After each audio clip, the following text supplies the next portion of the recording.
শীর্ষেন্দু মুখোপাধ্যায়ের কৌটোর ভূত গল্পে জয় তিলক বাবু জং ধরা একটা টিনের কৌটোতে 5খানা ভূত ভরে রেখেছিলেন। তারপর সেই ভূতেরা বেরিয়ে এসে কেলেঙ্কারির এক শেষ। অনেকে বলছেন এসএসসির দাগিদের তালিকা আসলে ওই ভূতের কৌটোর মুখটা খুলে দিয়েছে। অন্যদিকে আজই আবার মেয়র রোডের তৃণমূলের মঞ্চ খোলা নিয়েও দেখা গেল বেনজির সংঘাত। এ সমস্ত কিছু নিয়ে আজকের অনুষ্ঠান। আজ প্রথম প্রশ্ন, বিধায়কের মেয়ে বৌমা থেকে প্রাক্তন মন্ত্রীর মেয়ে, পুরসভার ভাইস চেয়ারম্যানের মেয়ে থেকে জেলা পরিষদ সদস্যের স্বামী, দাগি তালিকায় তৃণমূল যোগে ছড়াছড়ি। সেই জন্যই কি এতদিন এই তালিকা সামনে আনছিল না এসএসসি? দ্বিতীয় প্রশ্ন, দাগি তালিকায় শুধু জোড়াফুলি নয়, রয়েছে পদ্মের ছোঁয়াও। নাম রয়েছে 2 বিজেপি নেতার ভাই স্ত্রীদের। তালিকায় রয়েছেন এক সিপিএম নেতাও। শিক্ষা দুর্নীতি ইস্যুতে এবার অস্বস্তিতে বিরোধী দলগুলো। তৃতীয় প্রশ্ন, শুধু চাকরি পাওয়া নয়, প্যানেলে থাকা একজন দাগিও যেন পরীক্ষায় না বসে। আজ এসএসসিকে নতুন করে সতর্কবার্তা সুপ্রিম কোর্টের। দাগির সংখ্যা কম করে 6000 বলছে বিরোধীরা। নতুন পরীক্ষাতেও যে দুর্নীতি হবে না তার গ্যারান্টি কোথায়? চতুর্থ প্রশ্ন, যোগ্যদের চাকরি বাঁচাতে সরকার বিধানসভায় প্রস্তাব আনলে সমর্থন করব বললেন শুভেন্দু অধিকারী। ওনার সমর্থনের জন্য সরকার বসে নেই, পাল্টা চন্দ্রিমা ভট্টাচার্য। সুপ্রিম কোর্টের চূড়ান্ত রায়ের পর সর্বসম্মত প্রস্তাবের কি আদৌ কোনো আইনি মান্যতা আছে? পঞ্চম প্রশ্ন, তৃণমূলের ভাষা আন্দোলনের মঞ্চ খোলা নিয়ে বিতর্ক তুঙ্গে। পুলিশকে জানানো হয়নি, ঘটনাস্থলে ছুটে গিয়ে সেনার অপব্যবহারের অভিযোগে বিজেপিকে নিশানা করলেন মুখ্যমন্ত্রী। বারবার বললেও মঞ্চ খোলেননি আয়োজকেরা। পুলিশকে জানিয়েই পদক্ষেপ, জবাব সেনার। মঞ্চ খোলা নিয়ে এবার কি সরাসরি কেন্দ্র রাজ্য সংঘাত? তবে শুরুতেই দেখাবো দাগি শিক্ষকদের তালিকার ছত্রে ছত্রে তৃণমূল যোগ নিয়ে রাজ্য রাজনীতি তোলপাড়। কেউ তৃণমূল বিধায়ক এবং বিধানসভার চিফ হুইপের বৌমা, কেউ তৃণমূল বিধায়কের মেয়ে, কেউ তৃণমূলের প্রাক্তন মন্ত্রীর মেয়ে, কেউ নিজেই তৃণমূল কাউন্সিলর। 2016 এসএসসির দাগিদের তালিকায় ছত্রে ছত্রে সামনে এসেছে বহু নাম, যারা তৃণমূল হেভিওয়েট নেতাদের ঘরের লোক। এই তালিকায় ইতিমধ্যেই পানিহাটির তৃণমূল বিধায়ক নির্মল ঘোষের বৌমা শম্পা ঘোষ, চোপড়ার তৃণমূল বিধায়ক হামিদুর রহমানের মেয়ে রোশনারা, নিয়োগ দুর্নীতিতে নাম জড়ানো প্রাক্তন শিক্ষা প্রতিমন্ত্রী পরেশ অধিকারীর মেয়ে অঙ্কিতা অধিকারী, রাজপুর সোনারপুর পুরসভার তৃণমূল কাউন্সিলর কুহেলি ঘোষ সহ অনেকের নাম উঠে এসেছে। তৃণমূল কংগ্রেসের আমলে কোনো পরীক্ষা দুর্নীতি মুক্ত হতে পারে না। তৃণমূল বিদায় নিলেই স্বচ্ছতা আসবে। ব্যাপারটা বিচারাধীন, যেটা করার সরকার, সেটা সরকারের সিদ্ধান্ত অনুযায়ী সরকার করবে। দাগিদের তালিকা নিয়ে তোলপাড়ের আবহেই এই প্রশ্ন উঠছে, এসএসসি দাগিদের যে তালিকা প্রকাশ করেছে তা কি সঠিক? তালিকার বাইরে কি আরো দাগি রয়েছে? 6000 লিস্ট বেরোলে পরে কি সাংঘাতিক মারামারি হয়, তো বুঝতেই পারছেন আপনারা। টাকা নিয়ে চাকরি বিক্রি, কলঙ্কিত শিক্ষা ব্যবস্থা, যোগ্যদের কান্না আর্তনাদ। এরই মধ্যে আদালতে নথি পেশ করে চাঞ্চল্যকর দাবি করেছে ইডি। তাদের দাবি, এখনো পর্যন্ত শিক্ষায় নিয়োগ দুর্নীতি মামলায় যে নগদ ও সম্পত্তি বাজেয়াপ্ত করা হয়েছে তার মূল্য প্রায় 238 কোটি টাকা। সমীরণ পাল, বিজন চক্রবর্তী ও রঞ্জিত হালদারের রিপোর্ট, এবিপি আনন্দ। দেখুন, মামলার আইনজীবীরা বলছেন চিহ্নিত দাগিদের যে তালিকাটা প্রকাশ করা হয়েছে সেটা নাকি অসম্পূর্ণ, আসল তালিকাটা নাকি আরও দীর্ঘ। কিন্তু ইতিমধ্যেই এসএসসি যে 1806 জনের নামের তালিকা প্রকাশ করেছে সেটাও কিন্তু একেবারে রত্নখচিত। তালিকার ছত্রে ছত্রে সপরিবারে তৃণমূল নেতারা তো আছেনই, কয়েকটি ক্ষেত্রে বিরোধীরাও তালিকায় দিব্যি ঠাঁই করে নিয়েছেন। কোথাও শাসক দলের কাউন্সিলর স্বয়ং, কোথাও বা তৃণমূলের দাপুটি বিধায়কের মেয়ে কিংবা ছেলের বউ, কোথাও শাসক দলের পুরসভার উপপ্রধানের মেয়ে, তো কোথাও প্রাক্তন জেলা সভাপতির আত্মীয়ার নাম একেবারে জলজল করছে। আজ আমার প্রথম বক্তা চাকরিহারা শিক্ষক চিন্ময় মণ্ডলের কাছে আসব। চিন্ময়, এ তো গেল স্বজন পোষণের অভিযোগ। রাজনৈতিক নেতারা তাদের পরিবারের সদস্য এবং ঘনিষ্ঠদের সুবিধে পাইয়ে দিয়েছে, কিন্তু এর বাইরেও আছে শয়ে শয়ে দাগি প্রার্থী যারা টাকা দিয়ে, মানে কাঞ্চন মূল্যে স্কুল শিক্ষকের চাকরিটা কিনেছে। ইডি কোর্টে একেবারে রিমান্ড লেটার দিয়ে চাকরি বিক্রির যে বিপুল টাকার অঙ্কটা বলেছে, মানে ওই 238 কোটি ঘুষের টাকা উদ্ধার করা হয়েছে বলছে, এই অঙ্কটাই প্রমাণ করে যে কতজন দাগি চাকরি কিনে শিক্ষক হয়েছিল। তোমাদের কি মনে হয় এই দাগিদের যে তালিকাটা, এটা প্রকাশের তোমরা শুরুর দিন থেকে দাবি তুলছিলে, এই তালিকাটা কি সম্পূর্ণ? দেখুন, প্রথমত যে তালিকা দেওয়া হয়েছে এই তালিকা নতুন কিছু নয়, এর মধ্যে নতুনত্ব কিছু নেই। এই তালিকা বিগত 3 বছর আগেও সাবমিটেড ছিল এবং মানে গত বছরও বা তার আগের বছরও 2023-এও এই তালিকা দেওয়া হয়েছে। কারণ এই তালিকাটা সম্পূর্ণ সিবিআই তদন্তের ওপর ভিত্তি করে দেওয়া তালিকা, যেখানে আমরা দেখতে পাচ্ছি 1806 জনের নাম দেওয়া হয়েছে। এই 1806 জন কিন্তু সিবিআইয়ের তালিকায় নাম আছে এবং বারবার আমরা শুনানি চলাকালীন জানতে পেরেছি, দেখতে পেরেছি যে জাজ বারবার বলেছেন যে সিবিআই তালিকা অনুসারে আপনারা নামগুলো দিয়ে দিন, টেন্টেড লিস্টে কারা আছে, যেগুলো হাইকোর্ট বলেছে এবং অ্যাফার্মড বাই সুপ্রিম কোর্ট, এবং সেগুলোই দেওয়া হয়েছে। আমরা এইটুকু বলতে পারি যে সিবিআইয়ের তালিকায় আজকে যে শুনানি হয়েছে সেখানেও বলা হয়েছে যে সিবিআইয়ের দেওয়া তালিকায় আরও অনেক সংখ্যা যেটা আছে, অনেকে বলছে একদম সঠিক, কিন্তু সেগুলো অ্যাপয়েন্টেড নন, তারা কিন্তু অ্যাপয়েন্টমেন্ট পাননি। ওয়েটিং লিস্টেড এবং নট কল ফর ভেরিফিকেশনের মধ্যে যে মিসম্যাচগুলো রয়েছে তার তালিকা ওইখানে রয়েছে। তাহলে যদি তারাও পরীক্ষায় বসতে না পারে আজকের জাজমেন্ট অনুসারে, তাহলে সেটা নিশ্চয়ই প্রকাশ পাবে যে তাদের মধ্যেও কারা কারা রয়েছে। কিন্তু অ্যাপয়েন্টেডের মধ্যে 1806 জনই আছে অ্যাকর্ডিং টু সিবিআই লিস্ট। আমরা এইটুকু দেখেছি যে টিচার্সদের একটা টেন্টেড লিস্ট দেওয়া হয়েছে, কিন্তু এখনও কিন্তু কোথাও বলা ছিল না জাজমেন্টে যে শুধুমাত্র টিচার্সদের টেন্টেড লিস্ট দিতে হবে। ওখানে ছিল গ্রুপ ডি, একদম ওখানে ছিল যে টেন্টেড লিস্ট দিতে হবে, তার মানে কিন্তু নন টিচিং স্টাফরাও তার মধ্যে অন্তর্ভুক্ত, তাদেরও টেন্টেড লিস্ট ইমিডিয়েটলি পাবলিশ করা উচিত। কারণ বিগত দিনে আমরা বারবার দেখেছি এখানেই একটা টালবাহানা যে নন টিচিং স্টাফদেরকে টেন্টেড আনটেন্টেড আলাদা করতে শাসক দল চাইছে না, এটার কারণ আমরা জানি না, কিন্তু এটা ইমিডিয়েটলি করা উচিত। তুমি বলছো একই যাত্রায় পৃথক ফল, স্পেসিফিক্যালি টেন্টেডদের লিস্ট দিতে বললো সুপ্রিম কোর্ট, আর দেয়া হলো হচ্ছে শুধুমাত্র শিক্ষকদের মধ্যে টেন্টেডদের, অথচ গ্রুপ সি গ্রুপ ডি দেওয়া হলো না। একদমই তাই, মানে শুধুমাত্র শিক্ষকদের লিস্টটা দেওয়া হয়েছে। আমরা চাইবো, এবং এটা সুপ্রিম কোর্টের ভার্ডিক্ট, যে নন টিচিং স্টাফদেরও টেন্টেড লিস্ট এর মধ্যেই পড়ে এবং সেটাও প্রকাশ পাওয়াটা দরকার। আমরা আজকে বিধানসভায় গিয়েছিলাম, আমাদের সামনে একটা পরীক্ষা আসন্ন, যেটা আমাদের কাছে একটা মৃত্যু সম বিভীষিকা। কারণ এটা মানুষ হয়তো যারা শিক্ষিত, যারা পড়াশোনার মধ্যে রয়েছেন তারা বুঝবেন যে একটা অসম লড়াই, একটা ফ্রেশার্সদের সঙ্গে যারা এত বছর ধরে প্রিপারেশন নিচ্ছে, অবশ্যই তাদের বেকারদের যন্ত্রণা রয়েছে, তারা কিন্তু প্রিপারেশন নিচ্ছে। আমরা সবসময় এই চাকরিটা করে এসেছি সম্মানের সাথে, দায়িত্বের সাথে। সেই চাকরিটা হারানোর পরে আমাদের যে তীব্র মানসিক যন্ত্রণা, যার জন্য অনেক শিক্ষক শিক্ষিকা, আমাদের সুবল স্যারের মতো একটা তরতাজা প্রাণ চলে গেল, অনেকে রয়েছেন যারা কিন্তু মৃত্যুর সঙ্গে লড়াই করছেন, তাদের দিকে কেউ তাকাচ্ছে না। আমাদের অবস্থাটা অত্যন্ত শোচনীয়। আমরা কিন্তু প্রতিনিয়ত মানে মৃত্যুর সঙ্গে লড়াই করছি, পারছি না সহ্য করতে। যখনই পরীক্ষার কথা ভাবছি তখনই মনে হচ্ছে এই অসম লড়াই নতুনদের সঙ্গে কি করে পারবো আমরা, কি করে তারা যেখানে মক টেস্টে এত ভালো ভালো নাম্বার পাচ্ছে, আমরা কি করে এই কদিনের মধ্যে। আমরা বারবার চেয়েছিলাম একটু সময়, আমরা চেয়েছিলাম কিছু প্রোটেকশন, না সময় এসএসসি চাইলো। আমরা চাইলাম, সুপ্রিম কোর্ট তার অর্ডারে ভার্ডিক্টে লিখে দিল যে the selection process shall be postponed accordingly. 10 দিন অ্যাপ্লিকেশনের পরে যদি এসএসসি মনে করে যে এই পরীক্ষার ডেটটাও পেছানো দরকার, পোস্টপন্ড করা দরকার, তারা চাইলে করতে পারে। পরীক্ষাটা নেওয়া হচ্ছে কেন না, যোগ্যদের চাকরি চলে যাওয়ার জন্য, এই দুর্নীতির জন্য। তাহলে তাদের কথা ভেবে তাদের প্রিপারেশনের জন্য একটু সময় পর্যন্ত দেওয়া গেল না। তাহলে কিসের জন্য পরীক্ষাটা এত তড়িঘড়ি নেওয়া হচ্ছে, এটা আমাদের প্রশ্ন। আমাদের প্রাণগুলো কি কোনো মূল্য রাখে না? আজকে আমাদের কথা ভেবে কি এসএসসি কমিশন, পর্ষদ বা রাজ্য সরকার তারা কি কোনো কাজ করতে পারছে না? আজকে আমরা দ্বারস্থ হয়েছিলাম বিধানসভায়, সেখানে গিয়ে আমরা গতকাল মুখ্যমন্ত্রীর কাছে, চিফ সেক্রেটারির কাছে, বিরোধী দলনেতার কাছে, নওশাদ সিদ্দিকী স্যারের কাছে আমরা মেল করেছিলাম যে একটা বিধানসভায় একটা বিল আনার মাধ্যমে আনটেন্টেডদেরকে প্রোটেকশন দেওয়ার জন্য। এটা নিছক কোনো আমরা নিজে থেকে বলিনি, এর আইনি পার্সপেক্টিভ আছে। আমরা আমাদের সিনিয়র অ্যাডভোকেটকে দিয়ে তার ল পয়েন্টস বানিয়ে তারপরে তাদেরকে দিয়েছি, তাদেরকে আজকেও হস্তান্তর করেছি।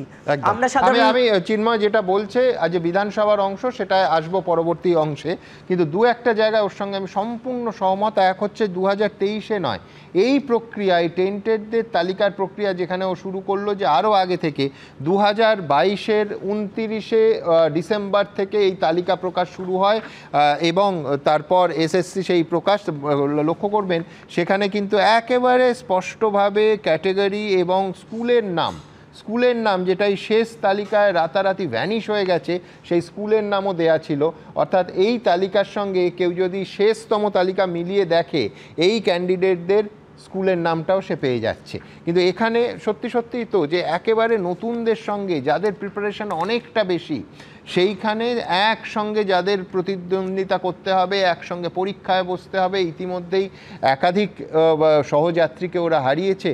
শেষতম যিনি কার্ডিয়াক অ্যারেস্ট হলো, যিনি ছেড়ে চলে গেলেন, আমি বলছি এই অমানসিক চাপ আমাদের সমাজের, আমাদের ঘরেরই ভাই বোনেদের একটা বড় অংশকে প্রতিদিন মোকাবিলা করতে হচ্ছে। এবং তার কারণটা কি? দুর্নীতি, পাহাড় প্রমাণ দুর্নীতি। যে দুর্নীতির দাগি তালিকা সামনে এসেছে, অনেকে বলছেন হিমবাহের চূড়াটুকু মাত্র। আমি দ্রুত একবার বড় বড় শাসক দলের নেতা যেমন চিফ হুইপও তার মধ্যে আছেন, তাদের আত্মীয়দের যে তালিকা, আবার বলছি এটি কিন্তু রত্নখচিত তালিকা। শাসক বিরোধী সবাই যে যার মতো করে জায়গা করে নিয়েছে। প্রথম প্রতিবেদন। সুপ্রিম কোর্টের নির্দেশে অবশেষে শনিবার দাগিদের তালিকা প্রকাশ করেছে এসএসসি। আর সেখানে উঠে এসেছে তৃণমূল নেতানেত্রীদের পরিজনদের নাম। বিধায়কের মেয়ে থেকে বিধায়কের পুত্রবধূ, প্রাক্তন মন্ত্রীর মেয়ে থেকে পুরসভার ভাইস চেয়ারম্যানের মেয়ে, জেলা পরিষদের সদস্যার স্বামী, তৃণমূল নেতার মেয়ে জামাই, তালিকায় তৃণমূল যোগ স্পষ্ট।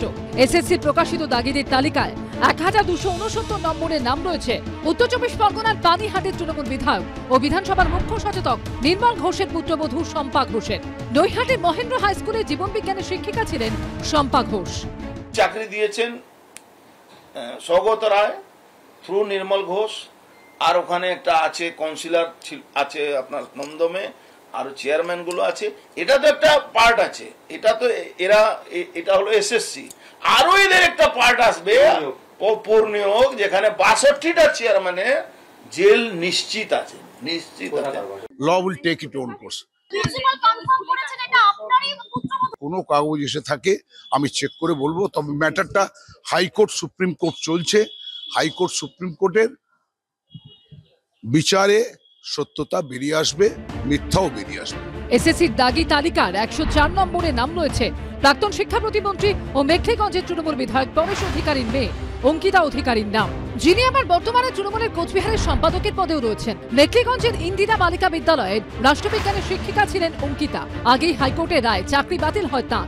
উত্তর 24 পরগনা নিউ ব্যারাকপুর পুরসভার উপপুরপ্রধান স্বপ্না বিশ্বাস, তার মেয়ে শতাব্দী বিশ্বাসের নাম রয়েছে এসএসসির প্রকাশ করা দাগি তালিকার 1360 নম্বরে। New Barrackpore Masunda boys high স্কুলের শিক্ষিকা ছিলেন শতাব্দী বিশ্বাস। আবার ওই স্কুলেরই পরিচালন সমিতির সভাপতি তার মা স্বপ্না বিশ্বাস। এই ইস্যুতে নিউ ব্যারাকপুর শহর জুড়ে পোস্টার দিয়েছে বিজেপি। এই প্রসঙ্গে যোগাযোগ করার চেষ্টা করা হলেও ফোন তোলেনি স্বপ্না বিশ্বাস। এসএসসির তালিকায় 1274 নম্বরের নাম রয়েছে তৃণমূল পরিচালিত মালদা জেলা পরিষদের সদস্য ও তৃণমূল নেত্রী সারিকা খাতুনের স্বামী শামসুদ্দিন আহমেদের। কালিয়াচকের গোপালগঞ্জ হাই স্কুলের ইংরেজি শিক্ষক ছিলেন তিনি। এসএসসির প্রকাশিত দাগিদের তালিকার 1241 নম্বরের নাম রয়েছে তৃণমূল নেত্রী ও হুগলি জেলা পরিষদের সদস্য সাহিনা সুলতানা। খানাকুড়ের রাজহাটি বন্দর হাই স্কুলের বাংলার শিক্ষিকা ছিলেন তিনি। এর আগে হুগলি জেলা পরিষদের শিক্ষা কর্মাধ্যক্ষ পদেও ছিলেন তিনি। প্রাক্তন শিক্ষামন্ত্রী পার্থ চট্টোপাধ্যায় ও তৃণমূলের হুগলির প্রাক্তন যুব সভাপতি শান্তনু বন্দ্যোপাধ্যায়ের সঙ্গেও একাধিক ছবিতে দেখা গেছে তাকে, যাদের দুজনেরই গায়ে লেগেছে নিয়োগ দুর্নীতির কালি, যার মধ্যে এখনো গারদেই আছেন পার্থ চট্টোপাধ্যায়। যদিও এই প্রসঙ্গে যোগাযোগ করার চেষ্টা হলেও ফোন ধরেননি সাহিনা সুলতানা। দাগিদের তালিকার 866 নম্বরে নাম রয়েছে তৃণমূল কংগ্রেস পরিচালিত কোলাঘাট পঞ্চায়েত সমিতির পূর্ত ও পরিবহন কর্মাধ্যক্ষ বকুল শেখর পাঁজার মেয়ে মৌমিতা পাঁজার। উত্তর দিনাজপুরের ইসলামপুর হাই স্কুলের শিক্ষিকা ছিলেন তিনি। ওই একই তালিকায় 416 নম্বরে নাম রয়েছে বকুল শেখর পাঁজার জামাই দিব্যেন্দু মণ্ডলেরও। উল্টোডাঙ্গা হাই স্কুলের শিক্ষক ছিলেন তিনি। আমার জামাই হচ্ছে কেমিস্ট্রিতে ও পিএইচডি করেছে, ওর ডক্টর দিব্যেন্দু মণ্ডল। এত ভালো ছেলে, অথচ তার সিবিআই লিস্টের নাম। অলরেডি আমার জামাইবাবু 2টো হাইকোর্টে কেস করেছে, তার নাম্বার আছে, এবং তারপর সুপ্রিম কোর্ট করেছে। তার একটাই লক্ষ্য যে আমাকে ওয়েমার দেখানো হোক। তালিকায় 423 নম্বরে নাম রয়েছে পুরুলিয়ার ঝালদা 1 নম্বর ব্লকের তৃণমূল নেতা ও প্রাক্তন ব্লক সভাপতি দীনদয়াল সিংহের। পুরুলিয়ার পাড়া ব্লকের সুরুলিয়া হাই স্কুলের ভূগোলের শিক্ষক ছিলেন তিনি। সব মিলিয়ে এসএসসির দাগি তালিকায় একের পর এক নেতা নেত্রীর আত্মীয় স্বজনের নাম থাকায় তৃণমূলের অস্বস্তি স্পষ্ট। সমীরণ পাল, সুদীপ চক্রবর্তী ও শুভেন্দু ভট্টাচার্য রিপোর্ট, এবিপি আনন্দ। দেখুন, এই রত্নখচিত তালিকায় পর পর আসবো, পরের পর উন্মোচিত করব একটার পর একটা নামের পেছনের কাহিনী। কিন্তু আমার পরের বক্তা তৃণমূল মুখপাত্র অরূপ চক্রবর্তী। অরূপ, নেতা, মন্ত্রী, বিধায়ক এরা তো একটা অংশ, তালিকা দেখে মনে হচ্ছে অপেক্ষাকৃত ছোট অংশ। তার বাইরে যে বিপুল সংখ্যক মানুষ কোটি কোটি টাকা দিয়ে চাকরি কিনেছে জেলায় জেলায়, সেই জন্য 238 কোটি টাকা ইতিমধ্যেই উদ্ধার হয়েছে। কাল্পনিক সংখ্যা নয়, এখনো পর্যন্ত ইডি কোর্টে জানাচ্ছে উদ্ধারই হয়েছে 238 কোটি টাকা। তার মধ্যে 50 কোটি পার্থ চট্টোপাধ্যায়ের বান্ধবীর বাড়িতে হয়তো দেখাই গেছে। কিন্তু তৃণমূল সরকার চলছে 2011 সাল থেকে। এত পুলিশ, সিআইডি, এসবি, আইবি, এত নিবিড় সংগঠন, একেবারে বুথ স্তর থেকে পুরসভা, পুরসভা থেকে লোকসভা, সব প্রায় তৃণমূলে। দল বা সরকার আবার কি তুমি বলবে যে কিচ্ছুটি জানতে পারলো না, নাকি কুণাল ঘোষই ঠিক, দল আসলে সব জানতো? সুমন, যে তালিকাটা নিয়ে এত প্রশ্ন, চর্চা, পাল্টা চর্চা, এই তালিকাটা অ্যাকচুয়ালি 2.5 বছর আগেই কলকাতা হাইকোর্টে মামলা চলাকালীনই এসএসসি আপলোড করে দিয়েছিল। নতুন করে এই তালিকা নয়, তখন আমার মনে আছে ওই কুহেলি দেবীর ইন্টারভিউ বিভিন্ন সংবাদ মাধ্যমে দেখেছি। আজকে হঠাৎ করে নতুন করে এটা চর্চা আসার কারণ হচ্ছে, কারণ সুপ্রিম কোর্ট যেহেতু এসএসসি হলফনামা দিয়ে জানিয়েছিল যে তারা তালিকা 7 দিনের মধ্যে দেবে, সেই তালিকা 3 দিনের মধ্যে এসএসসি আপলোড করেছেন। এবং আমার আগে যিনি বলছিলেন উনি তো ঘটনা যারা যোগ্য শিক্ষক তাদের মধ্যে থেকে তারা বললেন যে এই 1806 কেন সংখ্যাটা, কারণ এখানে শুধুমাত্র অ্যাপয়েন্টেড টিচারদের কথাই দেওয়া আছে, যারা অ্যাপয়েন্টমেন্ট পাননি তাদের অংশটা বাদ রয়েছে। আমি শুধু বলি এর আগে বাদ আছে গ্রুপ সি আর গ্রুপ ডি, গ্রুপ সি বাদ আছে। এর আগেও এসএসসি কিন্তু এই ক্লিনিং প্রসেসের মধ্যে ছিল এবং 3 দফায়, সমান আমার যতদূর মনে পড়ছে একবার 213 জনের কাছাকাছি বাতিল হয়েছিল, তারপর 600 জন মতো বাতিল হয়েছিল, বেশ কিছু চাকরি কিন্তু বাতিলও হয়েছে। ইতিমধ্যে এসএসসি সেই বিষয়ে পদক্ষেপও নিয়েছিল। আজকে সমস্যাটা হচ্ছে তৃণমূল কংগ্রেসের কোনো বিধায়ক বা কোনো কাউন্সিলরের নাম থাকায়, বিধায়কের বাড়ির লোকের নাম থাকায় এত হুই হচ্ছে। দেখুন, তৃণমূল কংগ্রেস পশ্চিমবঙ্গের 294টা বিধানসভার মধ্যে 215টায় জিতেছিল, বাই ইলেকশন মিলে 220 ছাড়িয়ে গিয়েছে। তাই যে কোনো লিস্ট করলে তৃণমূলের পরিচিত 2-1 পাওয়া যায়, কারণ এখানে যে 6 জন রয়েছে তার মধ্যেও তো একজন তৃণমূল রয়েছে, সেটা বাদ দিয়েও তো তুমি তো ওই থিওরিটা বললে যে শিয়ালদা স্টেশনে ঢিল ছুঁড়ে মারুন, যে ঢিলটা যেখানে পড়বে সেই মাথাটাও তৃণমূল, সেই মাথা থাকার পশ্চিমবঙ্গের অধিকাংশ মানুষ তৃণমূলকে সমর্থন করে, এটা তো তৃণমূল। আবার সেটা তুমি ঠিকই বলেছো, আবার সেই সংখ্যাগরিষ্ঠ মানুষের ভোটেই একটা সরকার চলছে যাদের নাকি একটা পুলিশ বাহিনীও আছে, একদম। এবার সেটা তো তৃণমূল নয়, তারা তো তৃণমূল অন্যায় করলেও ধরবে, একদম তাও ধরছে তো। এই এসএসসি স্বশাসিত সংস্থা, তারা লিস্টটা যেটা আপলোড করেছে সেখানে তো বেছে বেছে তৃণমূল বাদ দিয়ে আপলোড করেনি, তাহলে তো লিস্টার বিশ্বাসযোগ্যতা নিয়ে প্রশ্ন উঠতো। আজকে কেন বলছি দেখুন, আমি যদি পাল্টা নাম বলি, আজকে সৌমেন কর ময়নার বিজেপির পঞ্চায়েতের প্রধান, কে ছিলেন? অভিজিৎ গঙ্গোপাধ্যায়ের ইলেকশনের সময় তার রোল কি ছিল আমরা কি জানি না। আজকে পিন্টু শ্যাম, বিজেপির যে রাজ্য নেতৃত্ব যুব মোর্চার, তার ভাই সৌরভ শ্যাম চাকুলিয়ার বিজেপির এমএলএ ক্যান্ডিডেট ছিলেন, অসীম মৃধার ভাই অনুপের, লিস্টের পর লিস্ট আসবে, সিপিএম এর একাধিক লিস্ট এই অনুষ্ঠানেই দেখাবো একদম। কিন্তু অরূপ এটাও বলো যে এই 16 সালে যখন এই স্ক্যামটা হয়েছে তারা প্রত্যেকে ছিলেন কিন্তু তৃণমূল কংগ্রেস। এবার আমি একটা ইন্টারেস্টিং জায়গায় যাই, আসল গল্পটা কোথায় দেখুন। এই যে লিস্ট, এই লিস্টে প্রায় 200-র কাছাকাছি পূর্ব মেদিনীপুর জেলা, পূর্ব পশ্চিম মেদিনীপুর এবং একজন নেতা যিনি বাঁকুড়ারও ইনচার্জ ছিলেন, এই 3টে ডিস্ট্রিক্ট মিলিয়ে প্রায় 400-র কাছাকাছি নাম আছে। 400-র কাছাকাছি নাম আউট অফ 1800, ভেবে দেখুন, মানে প্রায় 1/4-এর বেশি নাম। পার্টিকুলার ওই নেতা যিনি তখন রাজ্যের মন্ত্রী, 3টে ক্যাবিনেট, 35টা পর্ষদ, তার বাবা এমপি, দাদা এমপি, ভাই কাউন্সিল, চেয়ারম্যান পুরসভা, সমস্ত নিজেই বলতেন তার অঙ্গুলি হেলন ছাড়া মেদিনীপুরের পাতা নড়ে না। তাহলে যেই জেলাগুলো তিনি দায়িত্বে, পরবর্তী আরেকটা অদ্ভুত কানেকশন আমি পেলাম দেখতে। একজন ব্যক্তি, তার নাম অরুণ হাজরা, ডাকনাম সম্ভবত চিনুদা, উত্তর কলকাতায় সবাই চেনেন। হঠাৎ করে চিনুদা গিয়ে কার হয়ে পূর্ব মেদিনীপুর, পশ্চিম মেদিনীপুর, বাঁকুড়ায় টাকা তুলতেন, নিয়োগ দুর্নীতি, ইডি অ্যারেস্ট করলো। ভেবে দেখুন, ইডি অ্যারেস্ট করলো। ইডি অ্যারেস্ট করার পর বেল পেয়ে যাচ্ছেন। পার্থ চ্যাটার্জি এখনো প্রভাবশালী বলে বেল পাননি, সে পাননি, জেলে থাকুন, অন্যায় করলে জেলেই থাকবেন। কিন্তু চিনু হাজরা কত প্রভাবশালী যে চিনু হাজরাই, অরুণ হাজরারা বেল পেয়ে যাচ্ছেন। কার হয়ে তিনি পূর্ব মেদিনীপুর, পশ্চিম মেদিনীপুরের মালটা তুলতে যান? আমরা তো বলছি যে অন্যায় করেছে, অন্যায়কারী জেলের পেছনে থাক। দুটো প্রশ্ন, এক হচ্ছে যে এতগুলো নাম তুমি বললে, আমি পরপর প্রতিবেদন করে দেখাবো, এক্ষুনি দেখাবো, কিন্তু এটা বলছো না যে যখন তারা এই দুর্নীতি করেছেন 2016 সালে তারা তৃণমূলে ছিলেন, 1, 2 যদি শুভেন্দু অধিকারী আজকে তুমি নাম করলে না, আমি নাম করেই বলছি, তৃণমূলে থাকতে তাহলে অরূপ চক্রবর্তী এখানে পোডিয়ামে দাঁড়িয়ে সেই নামটা করতো? মানে আমি বলছি একটা স্ট্রাকচারের মধ্যে দুর্নীতি করে তাহলে পার পাওয়া যায় বলো তৃণমূলের স্ট্রাকচারে? আমি এবার তাহলে যখন এই কথাই উঠলো, আমি আমাদের কারোর রিপোর্টে ভরসাই করছি না, বেশ আমি কন্ট্রোলার অ্যান্ড অডিটর জেনারেলের রিপোর্টে ভরসা করি। 2016-17 কন্ট্রোলার অ্যান্ড অডিটর জেনারেলের রিপোর্ট বলছে শুধু দুর্নীতি না, ভয়ঙ্কর দুর্নীতি 11th RLST-তে, যেখানে 46,000 নিয়োগে দুর্নীতি হয়েছে। এই যে র্যাঙ্ক জাম্প বলছেন না, নাম্বার জাম্প, 32,000 লোকের নাম্বার বাড়ানো হয়েছে, 14,000 লোকের নাম্বার কমানো হয়েছে। কবে হয়েছিল পরীক্ষা? 2009-10 অর্থবর্ষে। কারা ক্ষমতায় ছিল? এই বামপন্থীরা, যারা বড় বড় জ্ঞানের বাণী শোনাচ্ছে। আমি তো বলছি অন্যায় হয়ে থাকলে যেই জামানায় হোক অন্যায় অন্যায়, যে অন্যায় করেছে সে জেলের পেছনে থাকবে। আজকে এখানে কয়েকজন বসে হলিয়ারদান দাও সাজবে আর ত্রিপুরায় 10,323-এর চাকরি খেয়ে নেবে, আর সারা ভারতবর্ষে এখানে পরীক্ষায় সমস্ত পরীক্ষার্থীদের পরীক্ষা বাতিল হয়ে গেছে, নতুন করে পরীক্ষা দিতে হয়েছে। সর্বভারতীয় নিট পরীক্ষা কেন বাতিল হবে না? একদম।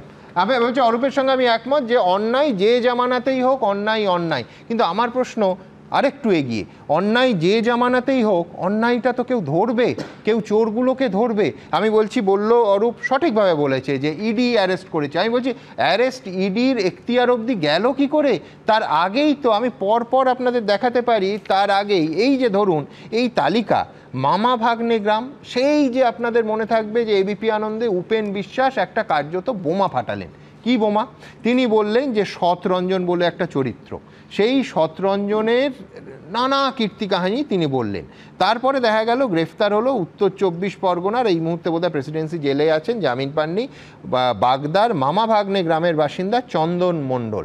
এই তালিকা যদি দেখেন, ওই গ্রামের একাধিক গ্রামবাসীর নাম রয়েছে এই ভুয়ো এবং দাগি শিক্ষকদের তালিকায়। অথচ আমি আবার বলছি, ইডি অবধি যেতই না যদি আমাদের রাজ্য পুলিশ দলমত নির্বিশেষে না দেখে, রং রাজনৈতিক পতাকার রং না দেখে গ্রেফতার করত। হাতে গরম একটা উদাহরণ দিই, সন্তু বিশ্বাসের বক্তব্য আগেও এবিপি আনন্দে দেখিয়েছি, আজও দেখাবো, যিনি বলছেন যে তাকে বিধাননগর কমিশনারেট গ্রেফতার করেছিল চাকরি চুরি নিয়ে, অনেক দুর্নীতি দেখিয়েছে ইত্যাদি ইত্যাদি।